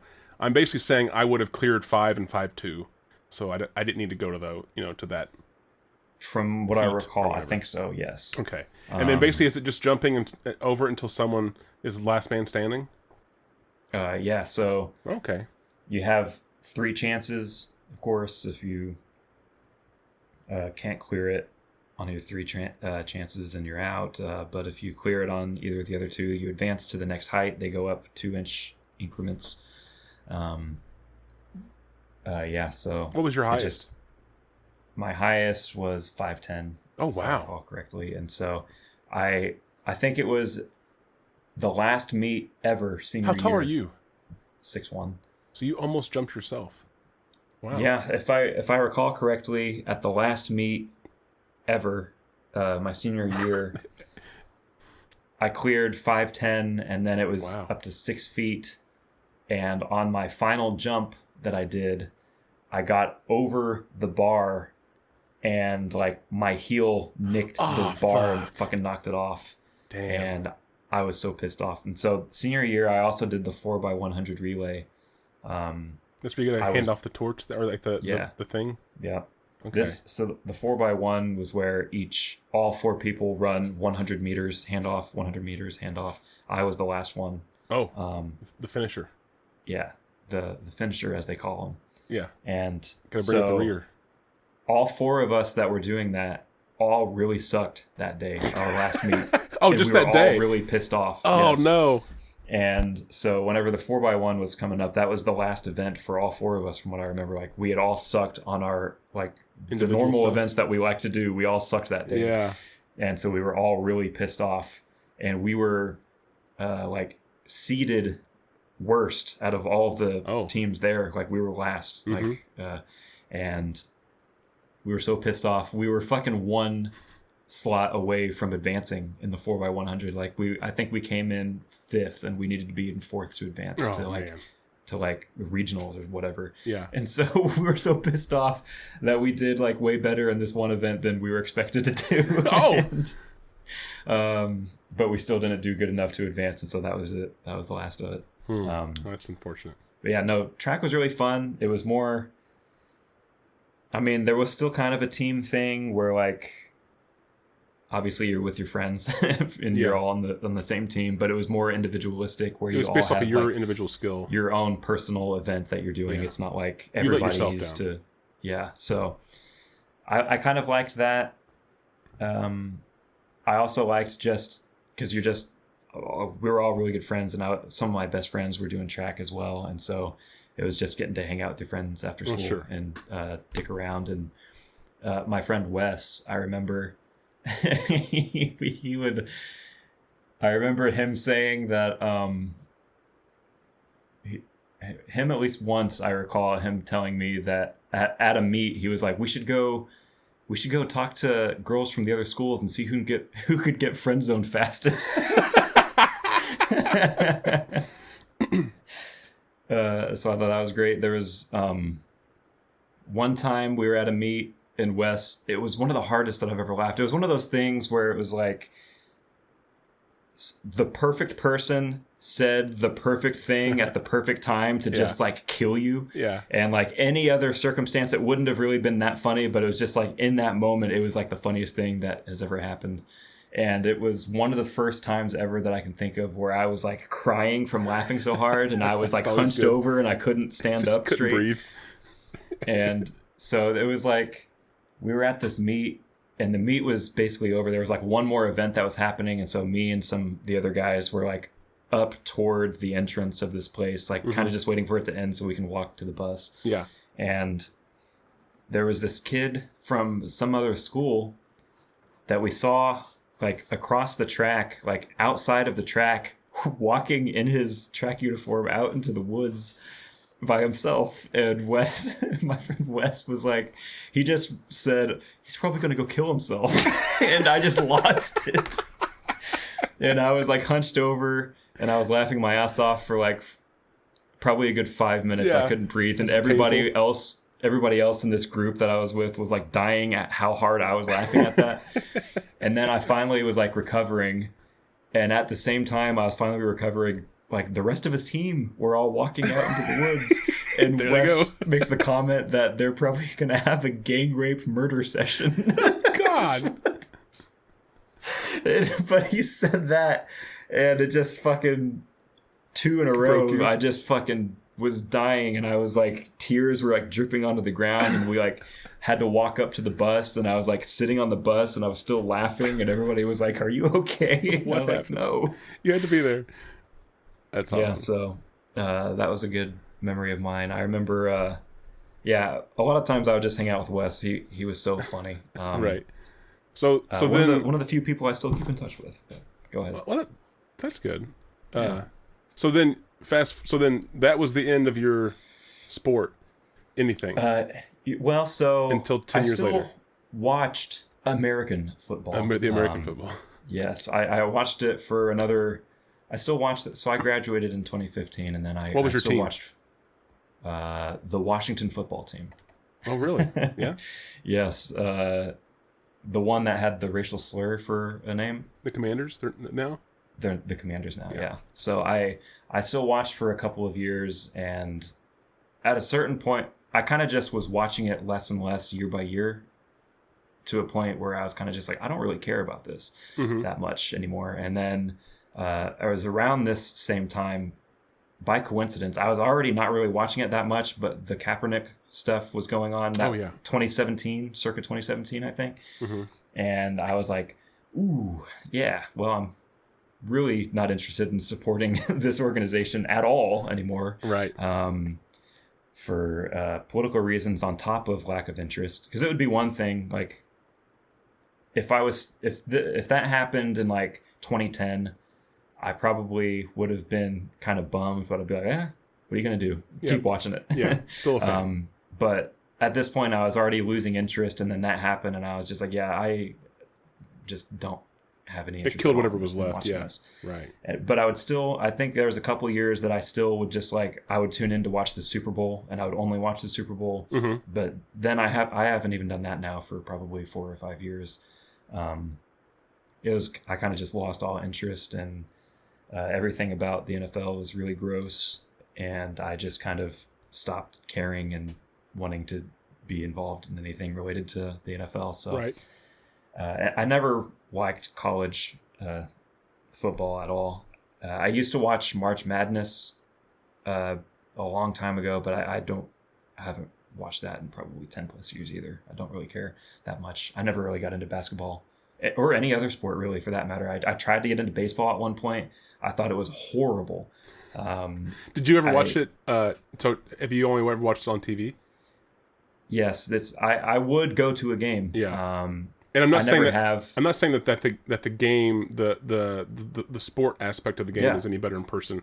It's just different on TV. It's even more. It highlights how boring it is whenever you're not actually there. Yeah. So I would be open to going to a game. I'm also not really super interested in it. But if somebody were to ask me like, "Hey, you want to go to this game?" I'd say, "Yeah, okay." I know where you can go to a game and eat a lot of hot dogs if you're not high. I mean. Do they have non-meat versions? Did they actually have like, what do they have as far as like non-meat like food options? If you recall, I'm sure. I mean, you weren't obviously like looking for that, so I don't know if you that's not the problem. The problem is that I melted half of my brain cells that week, so I'm trying to remember anything. There was nachos and cheese. Like it was build your own, so you could choose to not put the meat on there.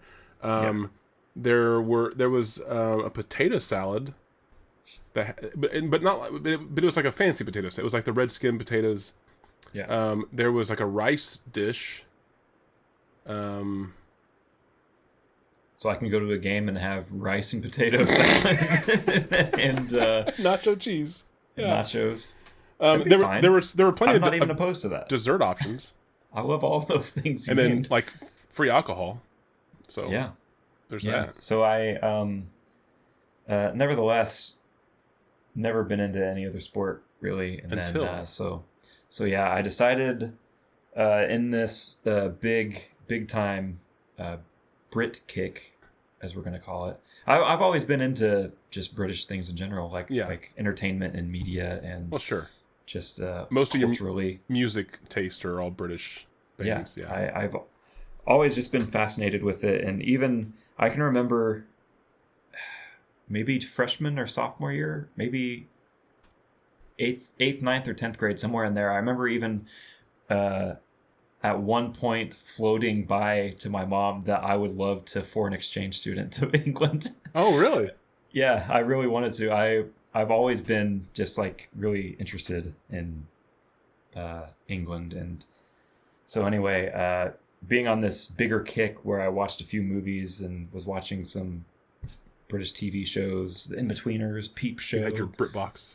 I revisited the movie Naked from director Mike Leigh. Watched the movie Vauxhall and I, Withnail and I, which was really good. Vauxhall and I is an album. Oh. Withnail and I is a movie, like a British cult comedy. So I was on this big kick, and I thought, man, maybe I need to give a sport another try. And you didn't pick darts? No, I didn't pick darts. That's really I went with Premier League football. Yeah. And because obviously that's the big one in England. There's also Champions League, but I think in England specifically, the Premier League is like the big Right. league. And so I was That's like, like I'm the going to try NFL. to, yeah. So I decided I was going to check this out, and I picked Manchester City as my favorite team. Just randomly? In part because Manchester You like the is word the man? city that I kind of have always been the most interested in. Music. It's like a lot the of my music. favorite bands are Right, from yeah. Manchester. Manchester. When I eventually go to England, Manchester is where I want to go. So I Lots knew of I reasons, wanted yeah. Manchester, but I know that there's Manchester City and there's Manchester United, and who is it? Noel Gallagher from Oasis, the songwriter / guitarist from Oasis, is like big into Man City, and there's like one or two other people that I'm aware of that are like Man City fans, and I ended up looking up like how many people in Manchester like Manchester City as opposed to Manchester United. Like, what's the split in the city itself? And I saw people on Reddit, and it was case by case. There were obviously, you have people that are saying like Manchester United's way bigger. There's people that are saying like Manchester City, blah blah blah. But I kind of got the sense, and a couple people said that if you're actually from Manchester, you're probably a Manchester City fan. If you're from outside of Manchester, you're a Manchester United fan. Yeah. And I was like, I'm a Man City fan. That's what That's what I'm going with. Yeah. And I kind of learned. So whenever I brought this up to you, I said that I chose Manchester City as my team, and you responded the Yankees of yeah, because I totally soccer, misread and misremembered. Yeah. You and my partner both, because whenever I first brought this up to her and I said Manchester City is going to be my team, and she said something along those same lines. She was like, "Oh, that's like a really basic choice," or something like that. Basic bitch. And I was like, "You're thinking of Manchester United," and she was like, "Yes, I am. I think you're right." And same with you. I was like, "You're thinking of Manchester United, not Manchester City," and you're like, "Oh yeah, I think you probably I think that's right." Yeah, I was wrong. Yeah. And so you're the Mets. I got it. Okay. You're right. Yeah, I'm like the Dodgers of Premier League or whatever. But yeah, so I went with Manchester City, and I watched. So by coincidence, I think the season had just started a couple of weeks before, and so my first game that I ever watched, I think, was week 3 or week 4 of the league, and it was. I looked up like what games were when and like where I can even watch these. So I don't know anything about. I've never watched a soccer game in my entire life. Football. American soccer or football, okay. any kind. I've never watched any. I've never seen a single game. You've never seen a round ball be kicked professionally. I've seen I've seen like highlights from like when I was a little kid on ESPN where they'd have like top 10 plays of the week or whatever, and you'd have like a cool goal that was made or whatever would be like one of the plays. That's the extent of like the sport that I'd ever seen. Right. And so I was throwing myself headfirst in, and I looked it up, what games are on and when and where. And this week coming up at that time was what's called the Manchester Derby. Ooh. And it was Man City versus Manchester United. Oh, wow. And I was like, oh, fuck yeah. And this is like a big deal. And I was like, fuck yeah. My first game is going to be this big Man City versus Man United at Manchester City Stadium. And I was like, I'm going to tune in. I looked up when it was. It's on Peacock. My partner already had subscribed to Peacock for other reasons, and so I was like, cool, I can watch it there. I saw what time it was. I set an alarm on my phone to make sure I would get up on time to watch it, and I did, and it was a lot of fun. That game was excellent. Very fun. Manchester City won. I declared myself the world's biggest Man City fan. I like the tattoo. The tattoo's great. Yep, I got a tattoo right on my butt. It says Man City fan in or here. It's a really weird choice. Yeah. So yeah, it was a lot of fun. I was kind of like, okay, I know, like, I can recognize the face of a couple players now. Oh, okay. And I was like, there's this dude named Holland, and I can remember that because it's the name of a country. His name is Holland, Haaland. So it's spelled differently. Yeah. But I was like, I can remember Holland. He scored like 2 goals that day, I think. And I was like, this dude's fucking good. there was this other dude that was really good, but I couldn't remember what his name is. So Yeah. I was just like, that other guy was cool. that guy with that face. I learned that they have plays. So if you talked to me about soccer beforehand, I would have assumed that they were just randomly running around the field trying to get to the soccer ball. So Which I learned in that. I mean, that is what it looks like if you don't know. So I learned that they have like plays and formations, and so they were talking about like Man City's on a 3-4-3 formation, and I was like, so you're kind of picking up based off of the announcing Yeah, like so what that means on the field. yeah, and because you can also Okay. see how the players on the field Or they positioned. do position themselves up in Yeah. specific spots and stuff like Yeah. that. And so I was like, wow, I'm learning so much. Like they aren't just randomly sprinting around the field. Yeah. Like there's actually some thought put into this That game. was- It's crazy. That was exactly why I quit soccer as a kid. Yeah, because there was some thought put into it. and you No, had to, like, because do there was specific none. things. Because it was just randomly. As a kid, I can gotcha. Yeah, recall that the makes sense. day that. Well, I don't know, like it was a Thursday or whatever. But I can recall the moment, I guess, that I The that I specific was day. like, I am done with this sport. We were playing. It was cold and windy outside, and I don't know. I don't think I was. Coincidentally, you were playing Manchester United. Yeah, I was. Yeah, yeah. I might have been 10, but I don't think I was any older than that. But I can just recall I was always what they called, at least in American soccer and the little league that I was in or whatever, defense, which I think actually has another actual term. So I wasn't quite goal, but we were the people in front of the goal, right?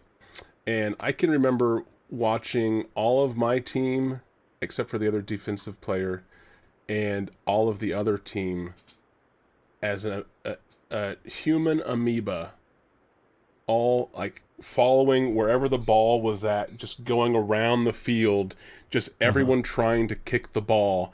And I can recall that moment being like, this is dumb. This is unorganized, just stupidity.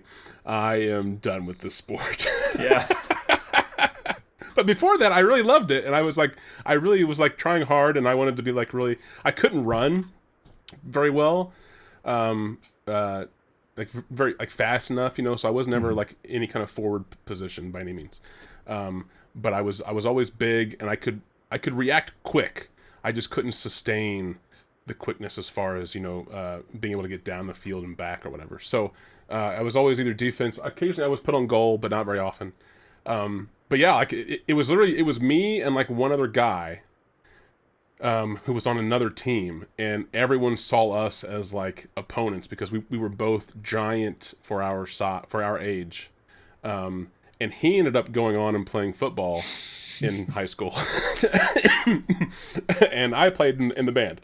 So yeah, but I can recall that, like, I think if there was my cousin, who was in another town altogether, he went pretty far with soccer. And he was actually on a travel team. Mm-hmm. I feel like if I would have had more experience with like what you're talking about, like actual like plays and coaching and like structure to the game, I think I would have stayed in it because I really did love it.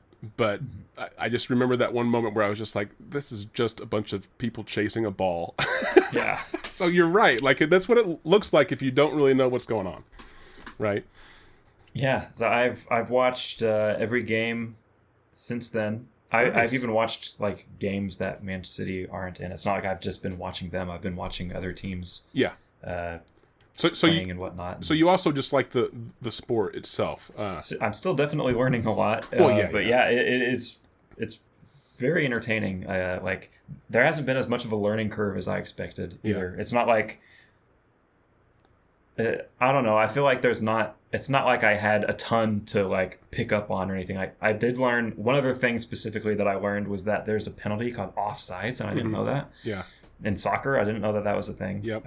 And so I was like, the first time it got called in this game that I was watching, I was like the whistles blew and the announcers were like offsides, and I was like, yeah, it's like what? What? I was like, how and where and when? I don't like. How did that? I don't understand. And so I've heard of it. I don't know what it is. I was like searching like what is offsides in soccer. I don't understand like how that penalty happens or why. And So I learned what it is. So that was something that I learned that was new. There's other things that, like, it seems the refs are like different as far as strictness based on the game and based on the refs.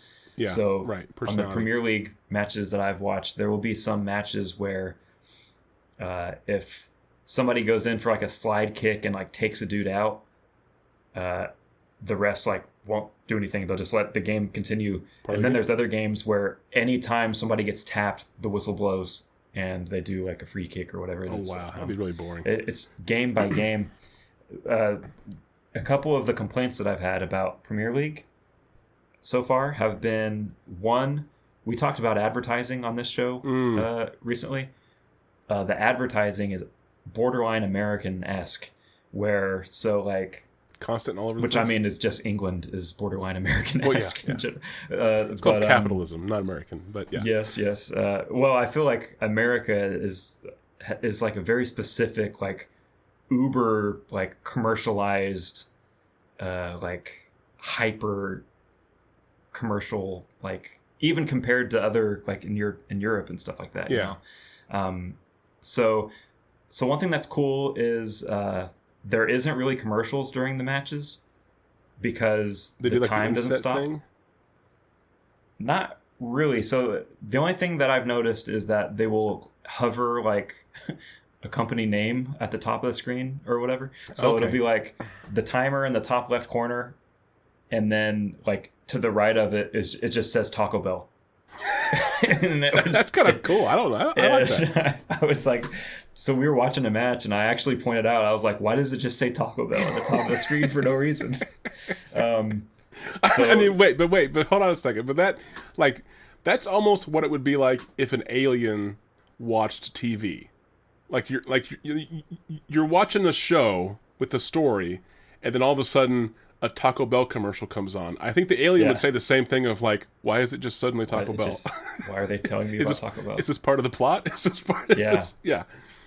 Yeah. So that's pretty. So it is actually. I do like that there are like no commercials, but you will just it'll just say Taco Bell at the top of the screen for like 10 minutes, because the timer never stops. The clock doesn't stop. It starts from 0 and it goes to 45.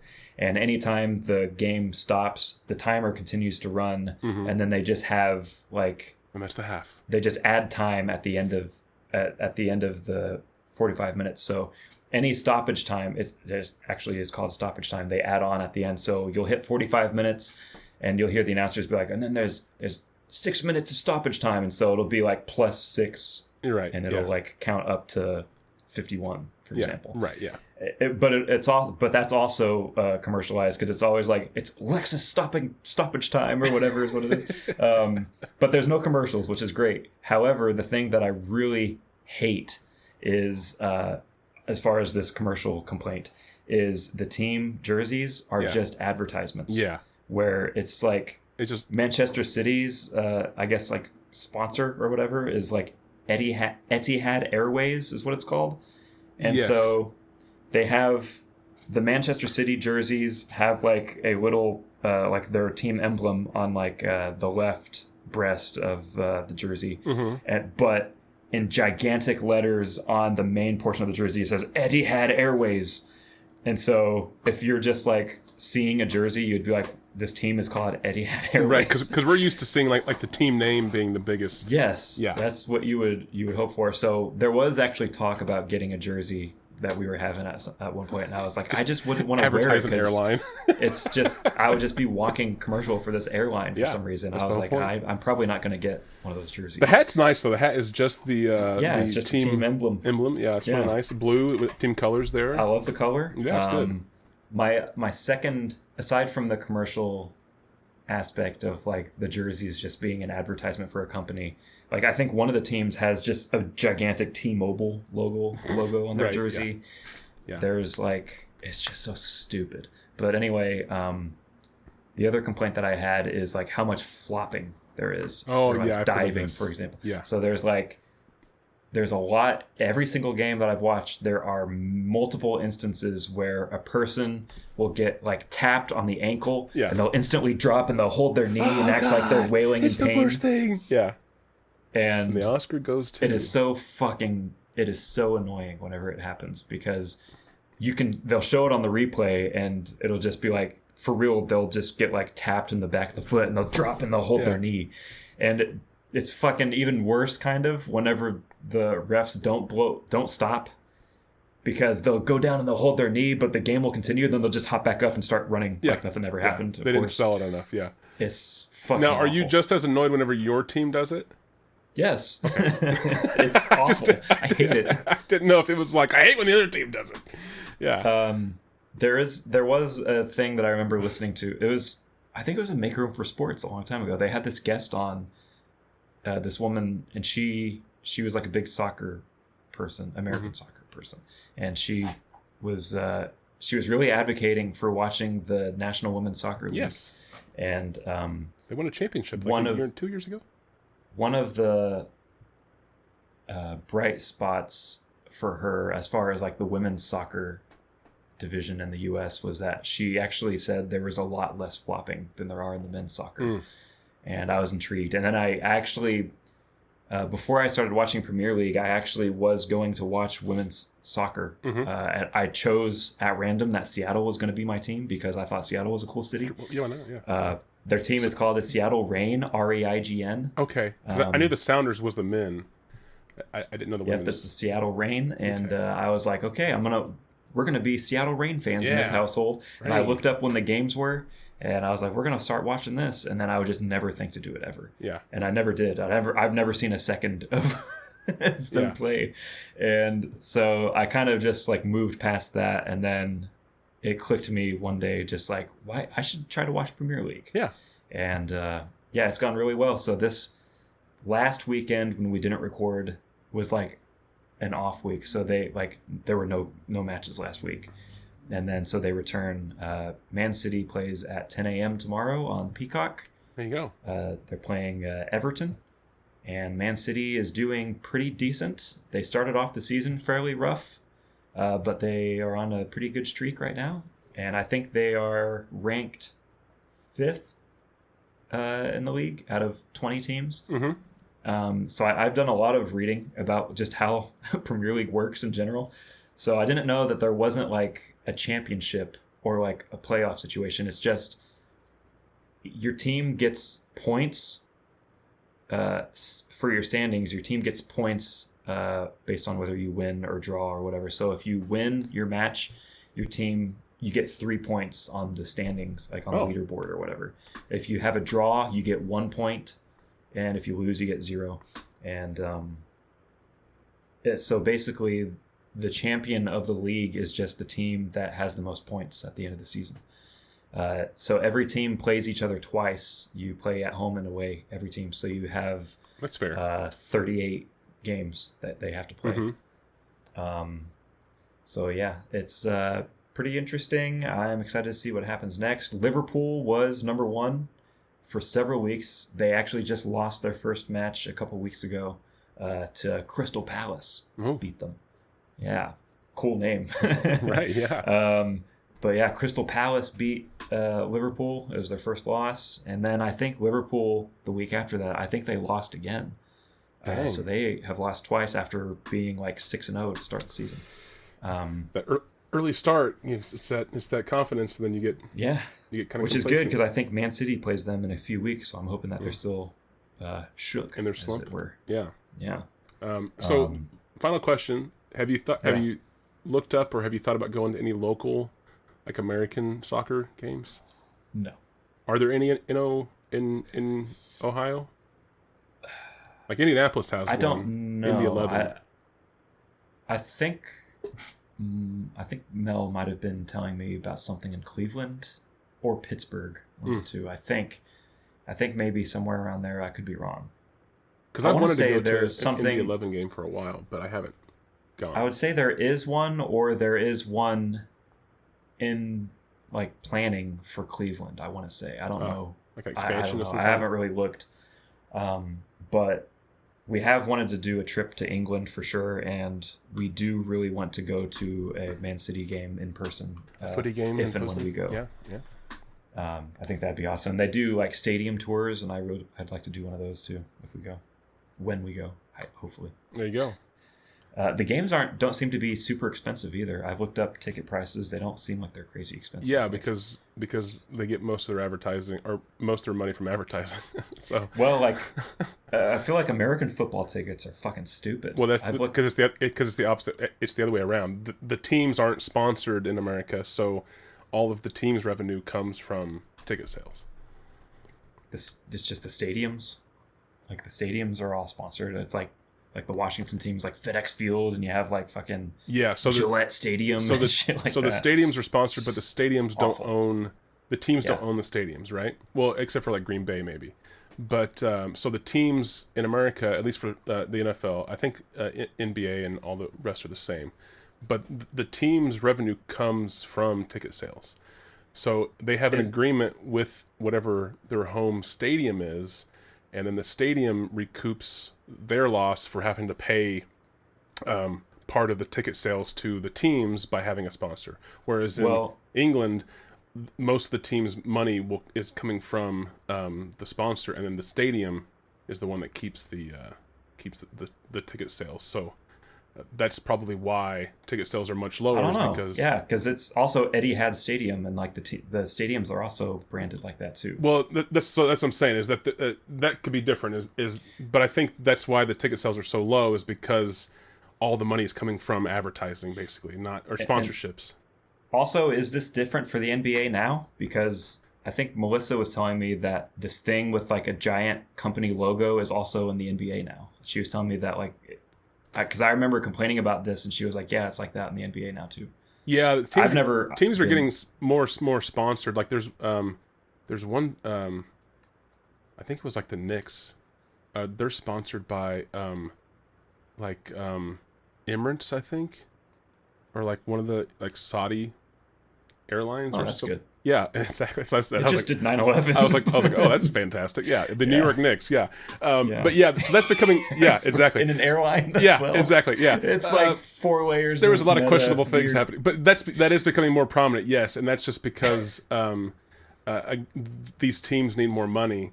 So the old. They don't have a salary cap in the NBA, do they? You're asking questions that are beyond me, but okay. but the old system of purely getting revenue from ticket sales is no longer being enough to sustain these contracts that are multi-million-dollar contracts. So so a lot of teams are becoming sponsored, but I doubt that's ever going to change ticket pricing in America because the old way is established. Whereas in England and Europe, the old way is that get as many people in here as possible, and in fact we're going to get so many people in here that they squish themselves to death, and then we'll figure it out later as far as that goes, but we'll make it cheap and whatever. So yeah, it's not surprising that they're cheap, and those stadiums are also pretty massive too, aren't they? Yeah, I mean for what would be like not a big city in American terms, it's still a big city, but it's not like it's a massive place like Los Angeles or New York or whatever. Yeah, the Manchester City Stadium is really big. Manchester United, of course, has a really big stadium because I think they've won like most of the championships. In Premier League, they're like famous for. I think they've won like more than 50% of the championships. Oh wow! Since Premier League has started, like they've won the majority of them. Man City has won. I think they won like 6 or 7 of them. How many? So what's like the total? What's the? I mean, it's like how long has this been going on? I think. Like, what does 6 or 7 mean as far as The Premier League started in like, if I recall correctly, 91 or 92. So about 30-ish. Yeah. And so it's like I looked at this chart of like the winners, and it had like the team emblems and stuff like that, and it's just from the beginning of it, it's just Manchester United, just a whole bunch of Manchester Uniteds, and then like one. They had an off year. Other team, and then like Manchester United, one other team, and then there's a slew of Manchester Cities, and then like a Liverpool. Liverpool won last year, I guess. Okay. Right. And like a couple other teams here and there, but like almost every championship has been won by either Manchester United or Manchester City. Wow. Or Liverpool. Liverpool has won a handful as well. Those three out of 17. 20.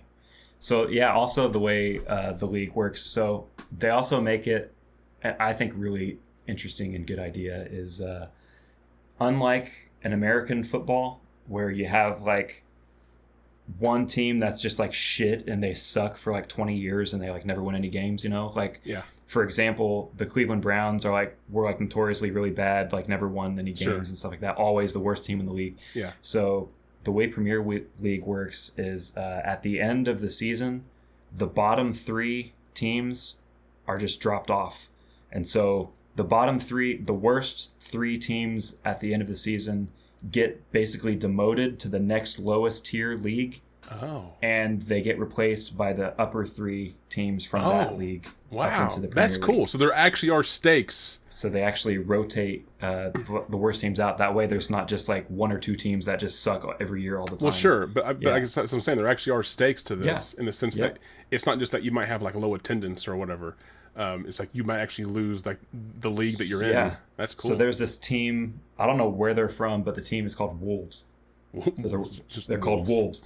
They are the worst team right now, and so they're probably going to be gone at the end of the year because I think they have won 0 games and they've had 2 draws, and they've lost every How long have game. they been in Premier League though?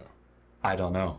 I have no Like idea. is it just like a It's fluke that they're there in the first place? It's possibly this is the only year they've been in there. I have Just no like, idea. why are we here? We suck. I think Burnley is one of the ones in the bottom 2, which is really funny because in the Inbetweeners movie, there's a good joke about Burnley. And so whenever Manchester City played them a couple weeks ago, I was like on a big kick here at home playing this clip from Inbetweeners, the movie, where they're like on this like bus getting taken to where they're going to be staying on vacation. And there's these fucking football hooligans in the back of the bus that are like doing these Burnley football team like chants and stuff the whole trip. And the main character, Will, has like narration, and he says something about like, whenever people ask me if I'm a fan of football, I generally say yes, but not Burnley. Burnley can fuck off. And so whenever Man City was playing them, I kept playing that clip over and over at home. And so I find it very funny that they're like, I think the second worst Nice. in the standings right now. Sounds like they're gonna fuck off. Then. Possibly so. But yeah, anyway, it's been really fun. Premier League is quite entertaining. I've been floating around the idea of trying to watch Champions League also, because that's also happening. Is that the league And under so- Premier? No, so Champions League is like a completely separate thing.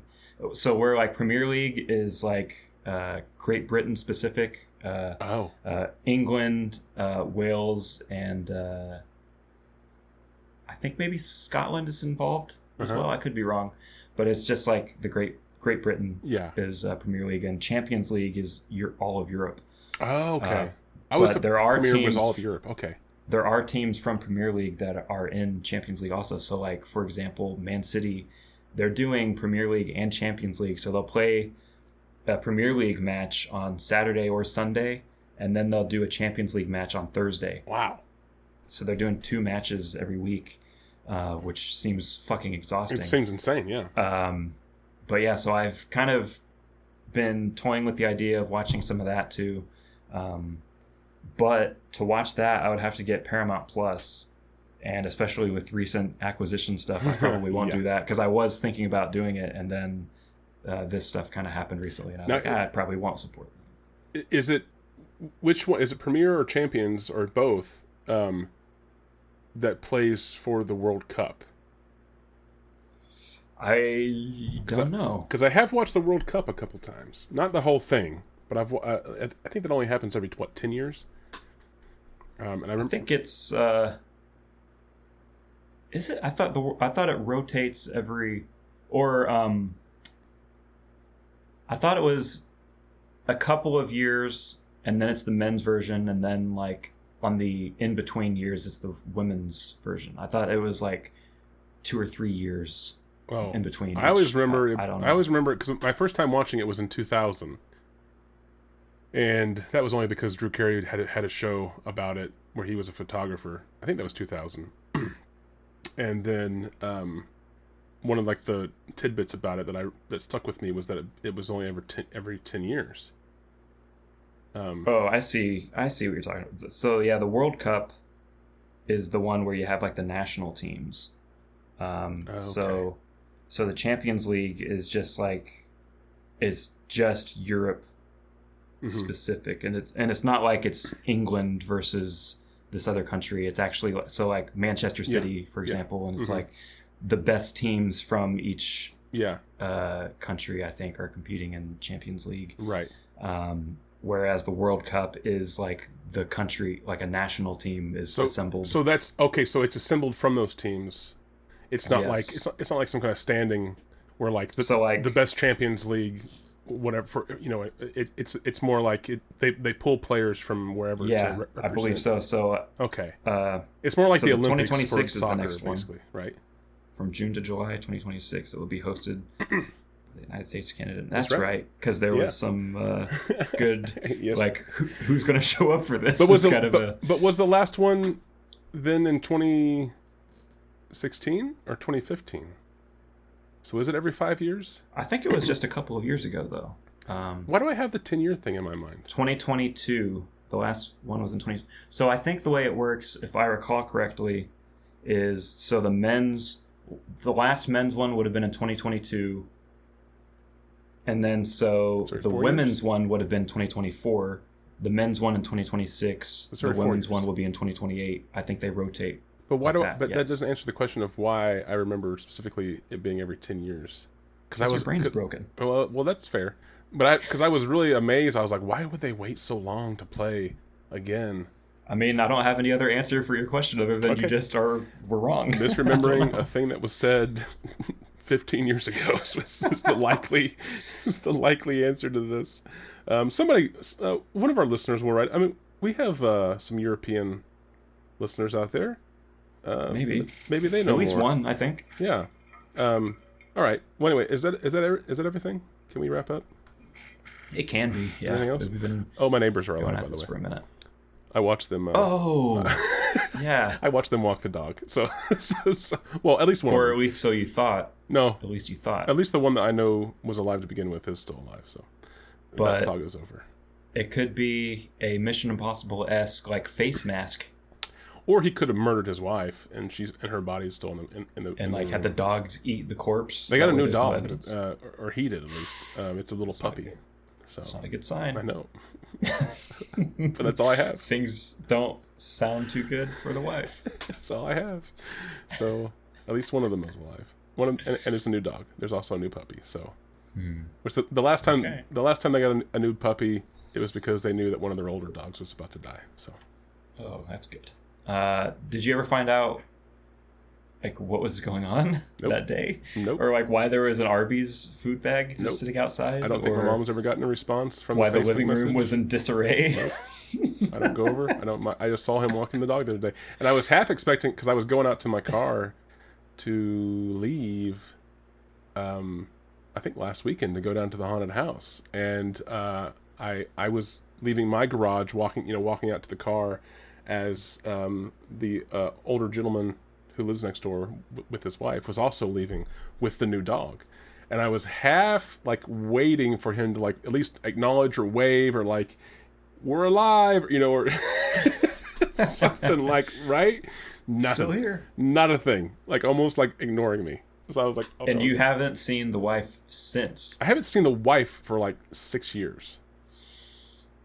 Did you notice, so along with the living room in disarray, did you notice any like plastic tarps laid down or anything? No, there's no moisture on the windows or no flies. There hasn't been any, smell or anything. So I haven't noticed any of that stuff. Yeah.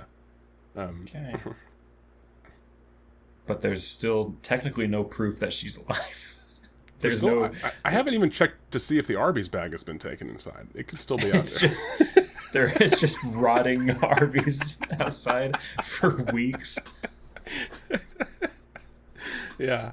So anyway, that's the update. All right. That's a good update. On to the show. On to the show, everybody. Tune in on Monday for the regular episode, if you want. Bye.